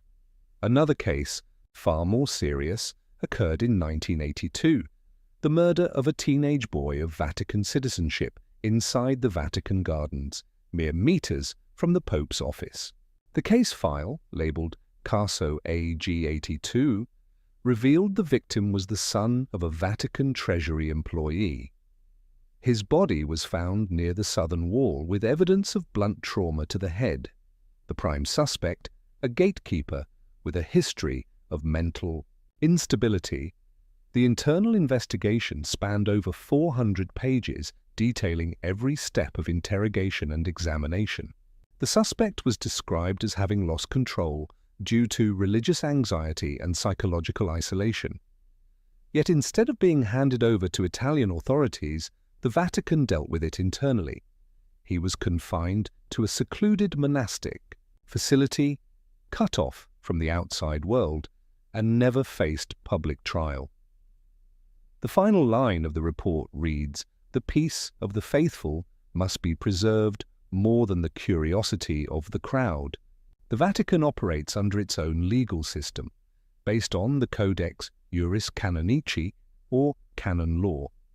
But since the 1929 Lateran Treaty, it has also selectively adopted parts of Italian law, especially in severe criminal cases. Still, jurisdiction remains with Vatican courts, where judges are typically high-ranking clergy or cardinals. In the archives, I came across a list of judges from 1929 to the present, names that appear nowhere in public records, yet wield enormous authority in cases that could shake the Church's moral foundation. Another notable file pertained to suspected money laundering involving the Vatican Bank during 2009-2011. Though touched upon by the press, the documents I saw contained internal account records and transcripts from confidential meetings between bishops and financial advisors. A 2010 report stated plainly there was negligence in monitoring transfers from the Opus account to a bank in Liechtenstein. No formal charges were ever filed, but shortly thereafter the bank's director resigned. No press release, no press conference, just a single note in the minutes of his final meeting. "We choose to carry the wound rather than expose it to public carving." One of the most haunting cases, and perhaps the most shrouded in mystery, remains that of Emanuela Orlandi, a 15-year-old girl and Vatican citizen who disappeared in 1983. Her case has persisted for decades, spawning countless theories involving the Italian mafia, political plots, and Vatican cover-ups. Inside the archives, the related file is labelled Riservatissimo, top secret. I was only permitted to see a handful of pages dated 1985, including a memo stating that the Vatican received an anonymous letter claiming Emanuela was alive and being held for political negotiation. There was no official response. One cardinal wrote, "If the claim is false, replying invites chaos. If true, silence is our last hope." And so the Vatican chose silence. For 40 years. The archives is not a courtroom, but it is where the unspoken judgments are kept, not always to conceal, but because, in a place as small and symbolically immense as the Vatican, every sin becomes systemic. Every failing is not just a personal fall, but a crack in the moral foundation shared by millions, and so the Vatican chooses to handle such matters in shadow, quietly, with law, but without light. If the Vatican is a treasury of faith, then art is the golden key that unlocks the deepest layers of the human spirit. The frescoes on the ceiling of the Sistine Chapel, the marble sculptures, the stained glass windows that narrate the scriptures, through image all have become etched in the memory of humankind. But what few realize is this. Some works of art, sketches, studies, even completed paintings, have never been seen by the public. They remain in silence, hidden within the vaults of the Vatican. One misty morning, I was led down into a quiet, basement tucked behind the Vatican museums, a space never included in any guided tour. Beyond 3 iron doors, I found a small vault called Deposito Pittorico Riservato, the reserved painting repository. Here are housed artworks that have not yet been evaluated, have never been displayed, or have been withheld for being incompatible with current theological direction. No one says this aloud, but what I saw inside will stay with me forever. The first rack I approached held an unpublished sketch by Michelangelo, a charcoal figure drawn on darkened paper, reaching out in pain and longing. It resembled the creation of Adam in the Sistine Chapel. But instead of receiving light from God, the figure was surrounded by darkness. A handwritten note beneath the drawing read, "Non è destinato alla cappella, troppo umano." Not intended for the chapel, too human. I wondered, what made a Michelangelo drawing unworthy of the Vatican's walls?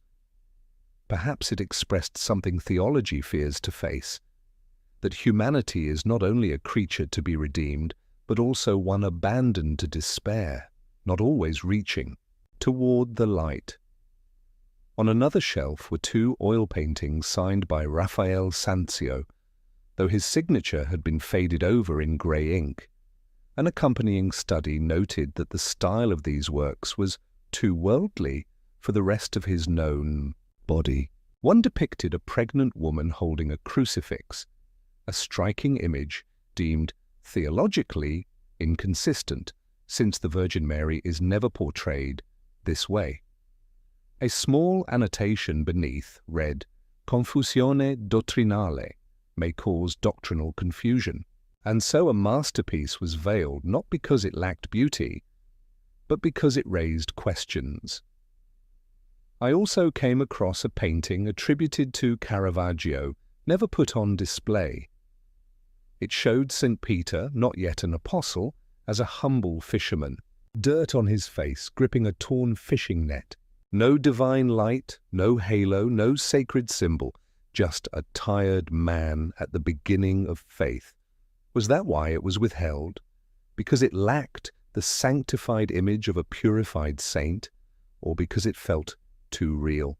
A different folder labeled Iconographia, Contestata, Contested Iconography, listed artworks that had been requested to be removed, covered, or never reproduced. Among them were sculptures of the Virgin Mary portrayed in African and Asian features, created by local artisans during missionary periods. A 1911 Vatican Cultural Council memo noted, "Diversity is part of divine creation, but uniformity is necessary to preserve sanctity." Under that logic, many such statues were never placed upon altars. There was even a special section dedicated to modern art, documenting Vatican decisions to decline exhibitions or collaborations with major artists like Salvador Dalí, Francis Bacon, or Ai Weiwei. A 1950 internal document revealed Dalí had proposed a series of surreal revelations of the saints. Vatican officials responded, "We cannot allow sacred imagery to become obscure visual metaphor." But the Vatican does not destroy these works. Quite the opposite. They preserve them carefully, document each crack, each brushstroke, each layer of pigment, and yet they choose to keep them hidden. Not because the art lacks value, but because in the blinding clarity of theology, what is too human, too raw, too unfinished, may shake a faith that relies on certainty. When I left that vault, I didn't carry images of angels or crucifixes. I remembered only the eyes covered in dust, the eyes of paintings never seen.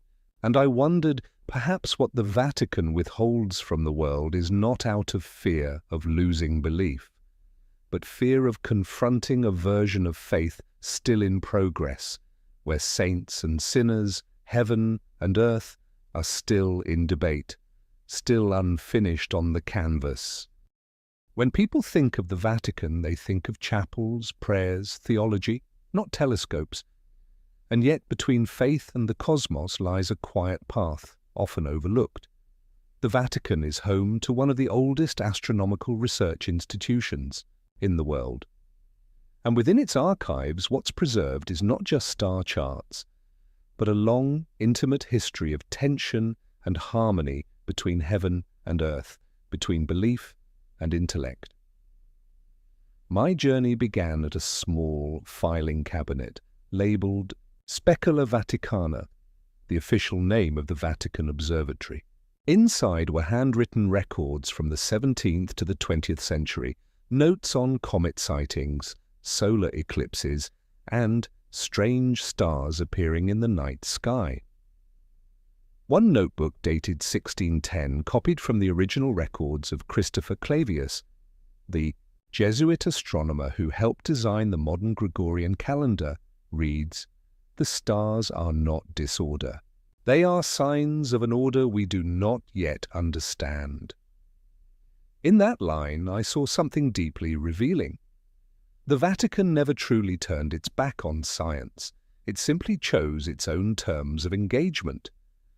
Another cabinet held documents not of condemnation, but of internal scientific debate regarding the Galileo affair. I found a 36-page report from 1616, written by a group of clerics trained in mathematics and astronomy, seeking to argue that a stationary Earth was natural and in harmony with Scripture. Yet in a margin note, a young priest quietly asked, "Should we not question why Scripture is silent on centrifugal force?" The question was never raised in court, but it was kept. As if the Vatican knew not all doubts are heresy, then I found a document never publicly released, a handwritten draft by Pope Benedict XIV, dated 1741, calling for the rehabilitation of Galileo's name. It was never officially published, yet the Vatican kept it, perhaps because some acts of redemption don't require proclamations, only a reader in silence. By the 20th century, the Vatican's files grew to include international scientific collaboration. A folder from 1935 recorded the Vatican's sponsorship of an expedition to Africa to observe a total solar eclipse. In a letter back to Rome, the expedition leader wrote, "Faith does not prevent us from measuring darkness. It is because we believe in divine order that we dare to quantify the vanishing of light." Another document from 1981 described a private symposium in the Vatican between theologians and quantum physicists. One Swiss professor presented the multiverse hypothesis. The reaction was not rejection. The minutes noted, if God is infinite, the universe need not be singular.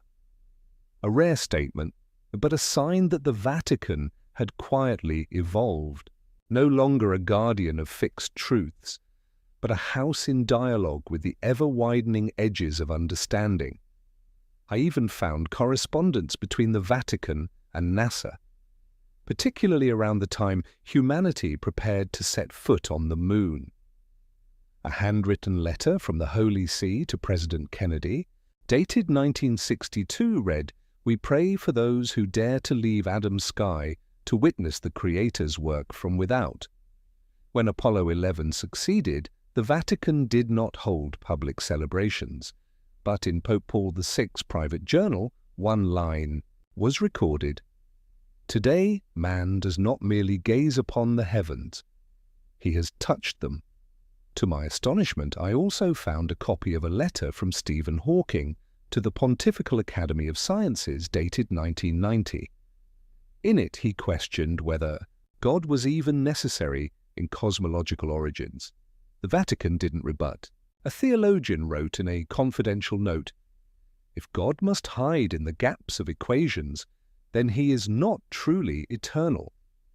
That admission, never made public, said more to me than 1,000 sermons. Faith, when genuine, does not fear challenge.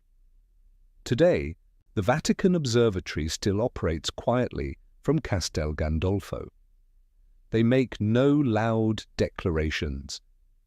They do not argue with modern science.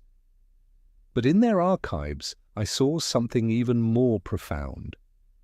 A faith that does not extinguish reason, but constantly dares it to its furthest boundary, so that when the last starlight fades, something immeasurable may still remain. One late afternoon, as sunlight from the dome of St. Peter's Basilica slanted into the lowest levels of the Vatican archives, I opened a drawer marked Res Diplomaticae ex Oriente et Borea. Diplomatic records from the East and the North. Inside were not treaties of the European kind, not pacts with Catholic kingdoms, but a series of letters, messages, and transcripts of contact between the Vatican and vast empires that did not share the Christian faith, where belief did not align. But power still demanded dialogue. I began with a dossier from the 16th century detailing the early exchanges between the Vatican and the Ottoman Empire. A letter dated 1584, sent by Sultan Murad III to Pope Gregory X, was written in Ottomani, Turkish, accompanied by a Latin translation. In it, the Sultan addressed the Pope as leader of the believers in the triune God and proposed a commercial pact to ensure mutual respect for sacred territories. The Vatican's reply did not reject the proposal. When peace opens the path to prayer, there is no need for the sword of faith.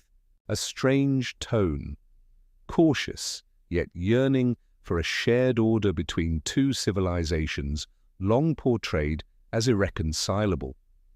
In another folder from 1713, I found the transcript of a secret meeting between a Vatican envoy and representatives of the Qing dynasty held in Macau. It recorded the Holy See's concern over Emperor Kangxi's decree banning Christianity following the rights controversy. The internal note read, "The court does not reject faith, but rejects the denial of Chinese rights. We may withdraw the decree if it does not harm sacred doctrine." No agreement was reached, but the dialogue itself revealed that the Vatican had come to recognize bringing faith into another culture required humility, not dogma.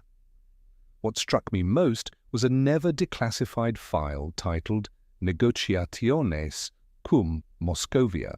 It contained records of secret efforts from the 17th to the 19th centuries to establish relations between the Vatican and the Russian Tsars. In a memo from 1860, the Vatican noted that the Russian Orthodox Church had become the arm of imperial authority, and that without dialogue, reconciliation between the churches would remain impossible.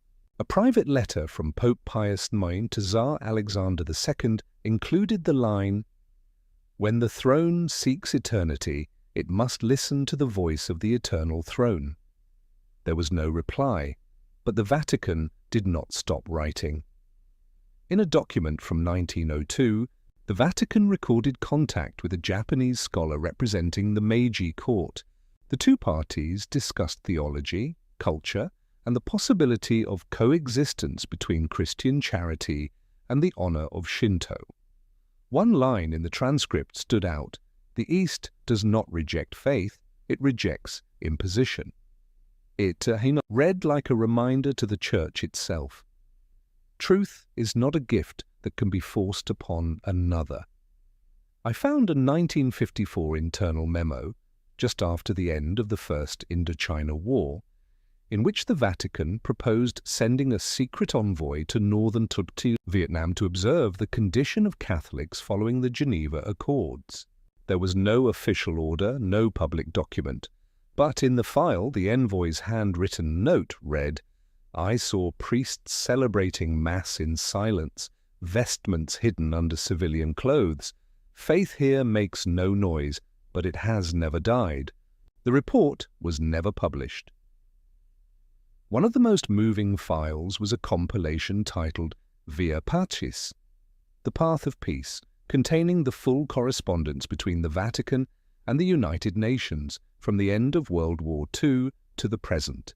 In a 1965 note, when the Vatican became a permanent observer, a cardinal wrote, "The Church has no army, no vote, but it may still whisper into the conscience of the world." That line remains true, though today the world hears those whispers less clearly than before. None of these records boast of influence. On the contrary, they show a Vatican often in the weaker position, the one initiating contact, the one seeking common ground, the one striving to understand its interlocutor. In the shadows of geopolitical power, the Vatican was never a superpower, but it held another weapon: time. The Vatican knows how to wait. And when it waits long enough, dynasties collapse, revolutions burn out, and the Holy See continues to write letters, preserving even the replies that were never sent. When people hear the word miracle, they often picture radiant light, weeping statues, or celestial hymns echoing from the heavens. But when I first stepped into the section labeled Supernaturalis Recensio, Review of Supernatural Phenomena, I saw no light, smelled no incense, heard no sacred sound. I saw documents, thousands of pages of reports, black and white photographs, audio recordings, medical transcripts, and long columns of clinical analysis, all filed meticulously, like a crime scene investigation room. The first file I opened concerned the famous event of Fatima, the apparitions of the Virgin Mary in Portugal in 1917, still remembered as a miracle. But what the Vatican preserved most carefully was not the content of the visions, but the process of verification. A memorandum dated October 26, 1930, sent by the Archbishop of Leiria to the Holy See, noted, "We interviewed more than 60 witnesses, photographed the sun during the foretold times, yet detected no optical distortion in the cameras. However, descriptions by the locals were remarkably consistent regarding the movement of light. The Vatican did not deny it, but neither did it proclaim a miracle. Instead, it recorded, by theological and pastoral criteria, the event is acceptable for devotion, but not binding for belief." That same conclusion appears repeatedly across the archive's records of apparitions, never a denial, but always a careful distance. Another case was that of Lourdes, France, in 1858, where the young Bernadette Soubirous claimed to see the Virgin Mary multiple times in a grotto. The Vatican's file preserved detailed transcripts of every interrogation, from local doctors to senior clergy. One line in the document read, "The girl displays no signs of hallucination, yet the figure she describes does not match doctrinal conceptions of the Virgin at the time."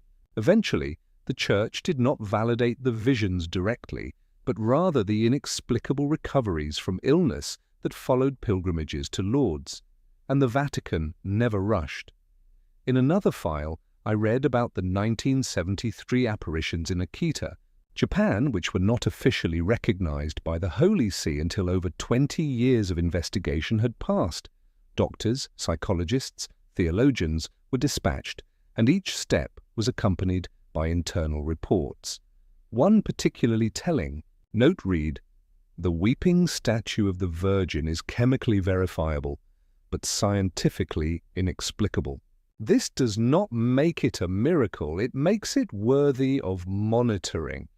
Then I found a striking registry called Causae Rejectae, rejected cases. In it were hundreds of reports deemed fabricated, exaggerated, or lacking supernatural merit. There were photographs of statues dripping water due to plumbing leaks, audio recordings traced to human manipulation, witnesses who later retracted their claims. In one Latin American case, the supposed visionary confessed to having been paid by a pilgrimage group. The Vatican report simply stated, "Secular motivation, file closed." Another part of the archive held cases of unexplained healings. The Vatican maintains an independent medical panel called Consulta Medica, which evaluates every supposed miraculous recovery. One file from 2002 described a Parkinson's patient who fully recovered after praying to Blessed John Paul II. The attending physician confirmed it. Still, the Vatican noted 5 additional years of observation required to rule out natural remission. No haste, no sentimentality, just a process as rigorous as any clinical trial.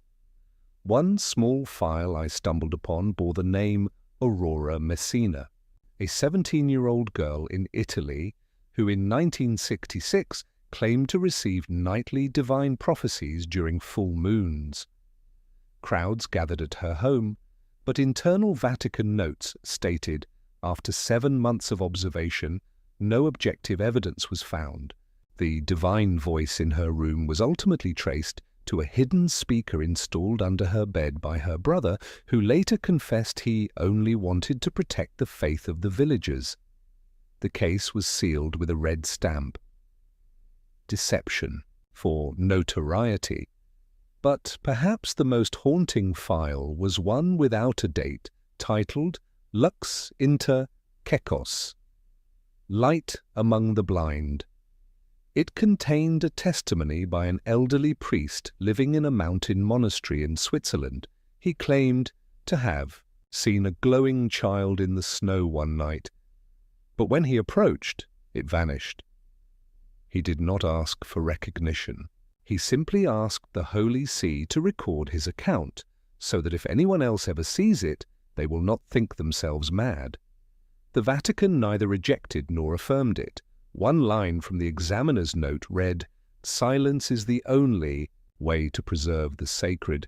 The Vatican does not chase wonders. It observes, it doubts, it measures every tear from a statue, every unexplained light, every whispered prayer in the fields. And in that silence, it chooses to preserve what it does not yet understand, not to display, but to remind itself that if God truly reveals himself, he will not need trumpet blasts or headlines. He will arrive in moments no one expects and no one hears, except for those patient enough to wait, as the Vatican has done for centuries. I never meant to seek out the prophecy of Saint Malachy. For many within the Vatican, that name evokes more discomfort than reverence. Yet one day, while I was researching documents related to early 17th century councils, I stumbled upon a thin file tucked inside an unrelated dossier. Its cover was marked simply De Prophetia Malachiae, unpublished version. Inside was a handwritten copy dated 1595, the same year the prophecy was first printed in Rome by Father Arnold de Wyon in his work Lignum Vitae. The reason the Vatican preserved this manuscript was not out of belief, but to monitor how it spread. A margin note by Cardinal Baronius read, "The people are enamored with this prophecy as if it were a fifth gospel, but faith built upon fear is not faith." The prophecy of St. Malachy is said to have been written by the Irish Archbishop Malachy O'Morgair during a pilgrimage to Rome in 1139. In it, he listed 112 Latin mottos, each meant to correspond to a future pope from Celestine II up to the very last, who, it is said, would witness the fall of the Holy City and the Day of Judgment.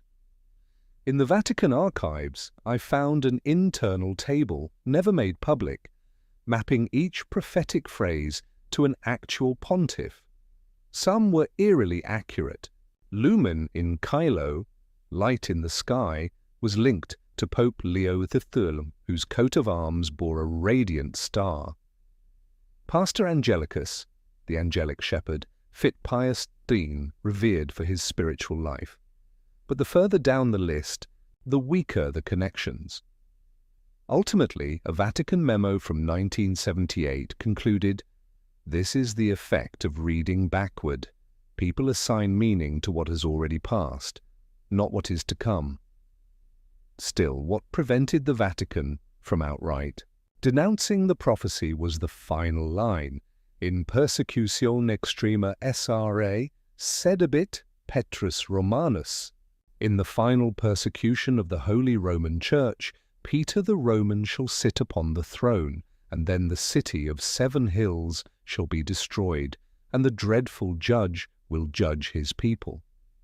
Then came 2013, Pope Benedict XVI resigned. The first papal abdication in 6 centuries. His successor, Jorge Mario Bergoglio, who took the name Francis, born in Buenos Aires but of Italian descent, Roman blood. Though no pope has taken the name Peter II, the Vatican suddenly received hundreds of letters from the faithful around the world, all asking the same thing. Is this the final pope?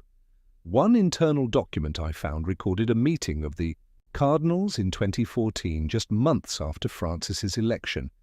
During it, a young bishop expressed concern that this prophecy is being weaponized to fuel apocalyptic anxiety and undermine reform. The dean of the college replied simply, "The Church does not fear the end. We only fear that people stop living for tomorrow." Another file titled Legendum non publicandum, to be read, not published, documented a Vatican commission that had once investigated the true origins of the prophecy. Several scholars argued the entire text was written in the late 16th century to support specific candidates in a papal conclave. One historian asked bluntly, "If Malachi truly wrote this, why is it never mentioned for 400 years?" But, in the end, the Vatican reached no official conclusion. The file ends with a line that says, "We do not publish what may confuse, even in order to deny it." And so the prophecy remains a ghost, neither authenticated nor erased, neither confirmed nor condemned. It has become part of the mythos surrounding the Vatican, like hidden staircases, secret chapels beneath the basilica, or whispers of angels during papal elections. Is it real? Does it matter? Perhaps those questions no longer require answers.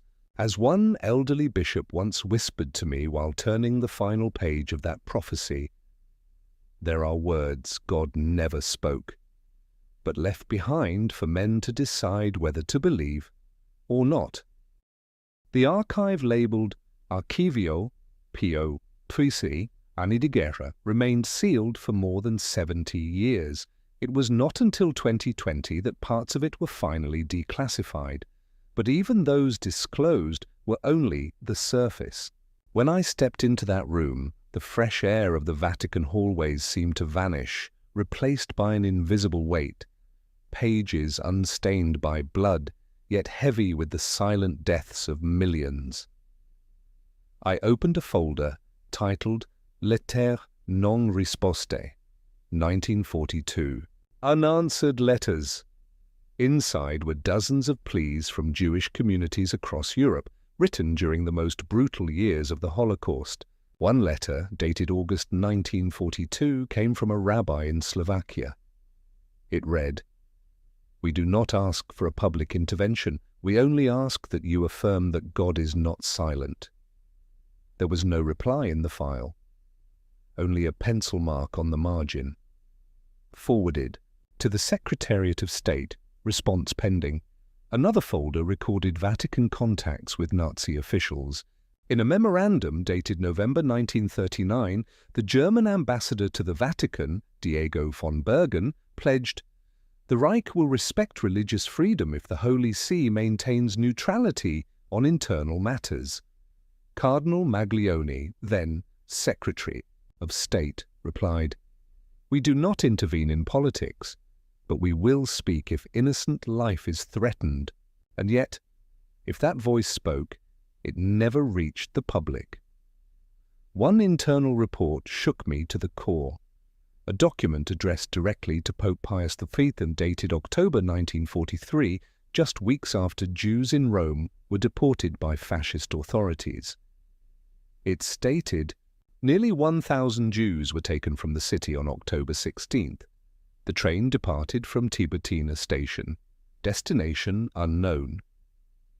The report was signed by a Jesuit priest from a local parish. There was no directive attached. But on the following page, in faint, trembling handwriting, someone had written, "Could not prevent. Prayer is the last recourse." I found no handwritten orders from Pius XIII commanding silence, but I found absence in speeches, messages, public declarations, throughout the period when Jews were being slaughtered en masse. A folder titled Discorsi Mancanti, Missing Speeches, contained drafts of 3 addresses that were never delivered. One of them, dated December 24, 1942, bore the title Sicut Stellae in Nocte, like stars in the night. In it was the line, "We grieve for the millions of innocents destroyed, whether for their race, their faith, or their language." But that message was never read aloud. A note beside it read, "Would endanger German parishes must wait." But the waiting never ended. Still, the Vatican did not remain entirely silent behind closed doors. I read hundreds of records documenting secret efforts to save Jews, especially through monasteries, churches, and religious institutions across Italy, France, and Poland. A 1944 file noted, "Santa Brigida Convent has hidden over 200 Jews disguised as pilgrims. The abbot accepts personal responsibility if discovered." There were dozens more such cases, yet no public statement from the Holy See confirmed or protected these actions, because a single word could have dragged hundreds out into the light and to their deaths. A letter from Bishop Angelo Rota in Budapest, dated 1944, read, "If we speak, they will kill more.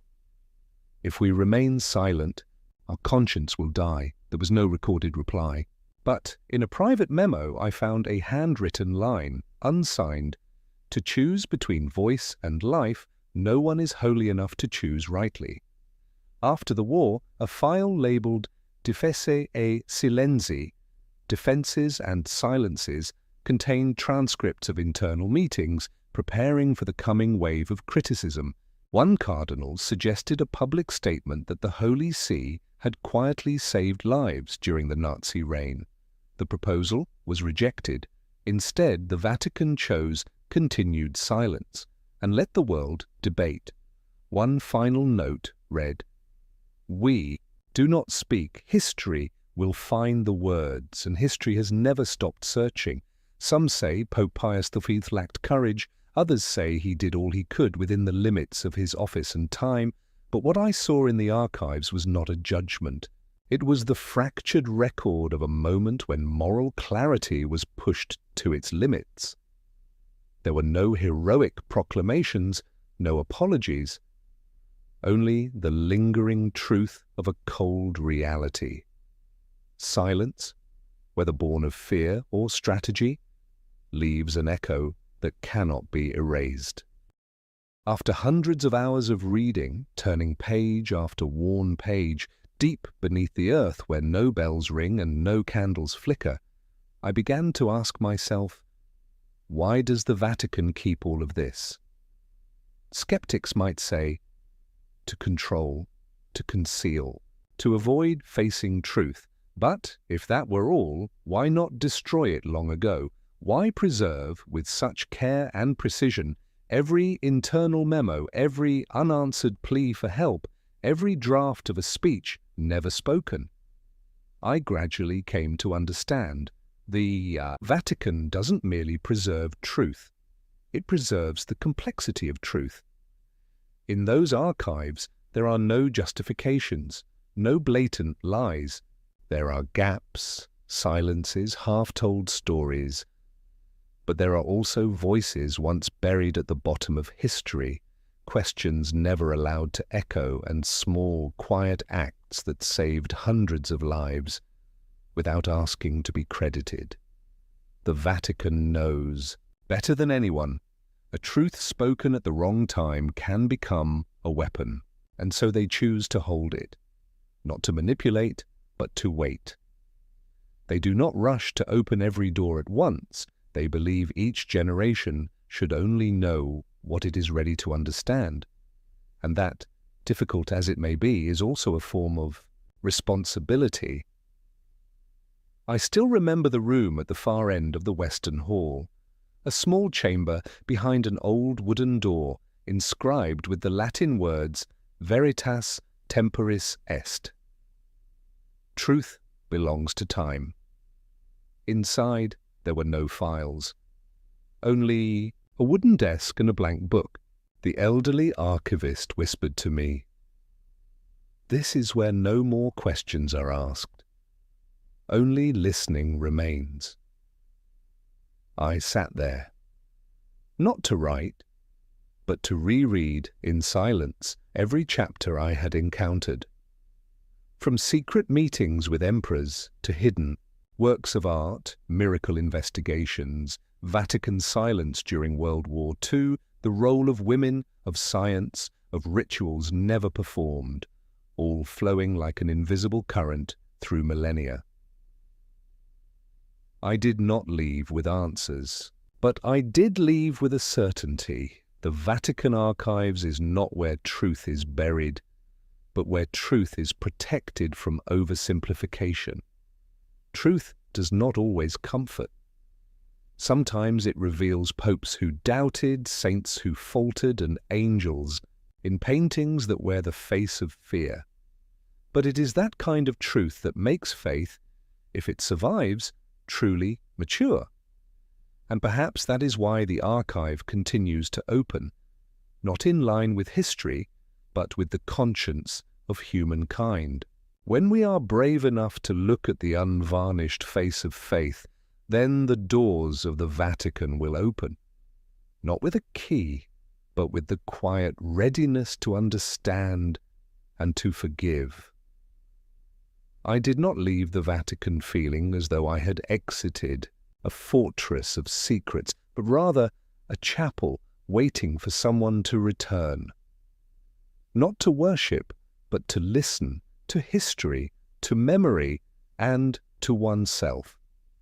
If what you've just heard feels like more than a story, if it feels like a door quietly opening to something deeper, if you believe truth does not always lie on the surface, and that sometimes silence is its own form of storytelling, please consider supporting this channel by clicking subscribe, not just to walk with us through the journeys ahead, but to help keep this kind of deep storytelling alive in a world crowded with noise. Your single subscription is like a candle, lit among the shadows of an archive filled with memory and silence. Thank you for listening, with patience and with heart. I'll see you in the next story.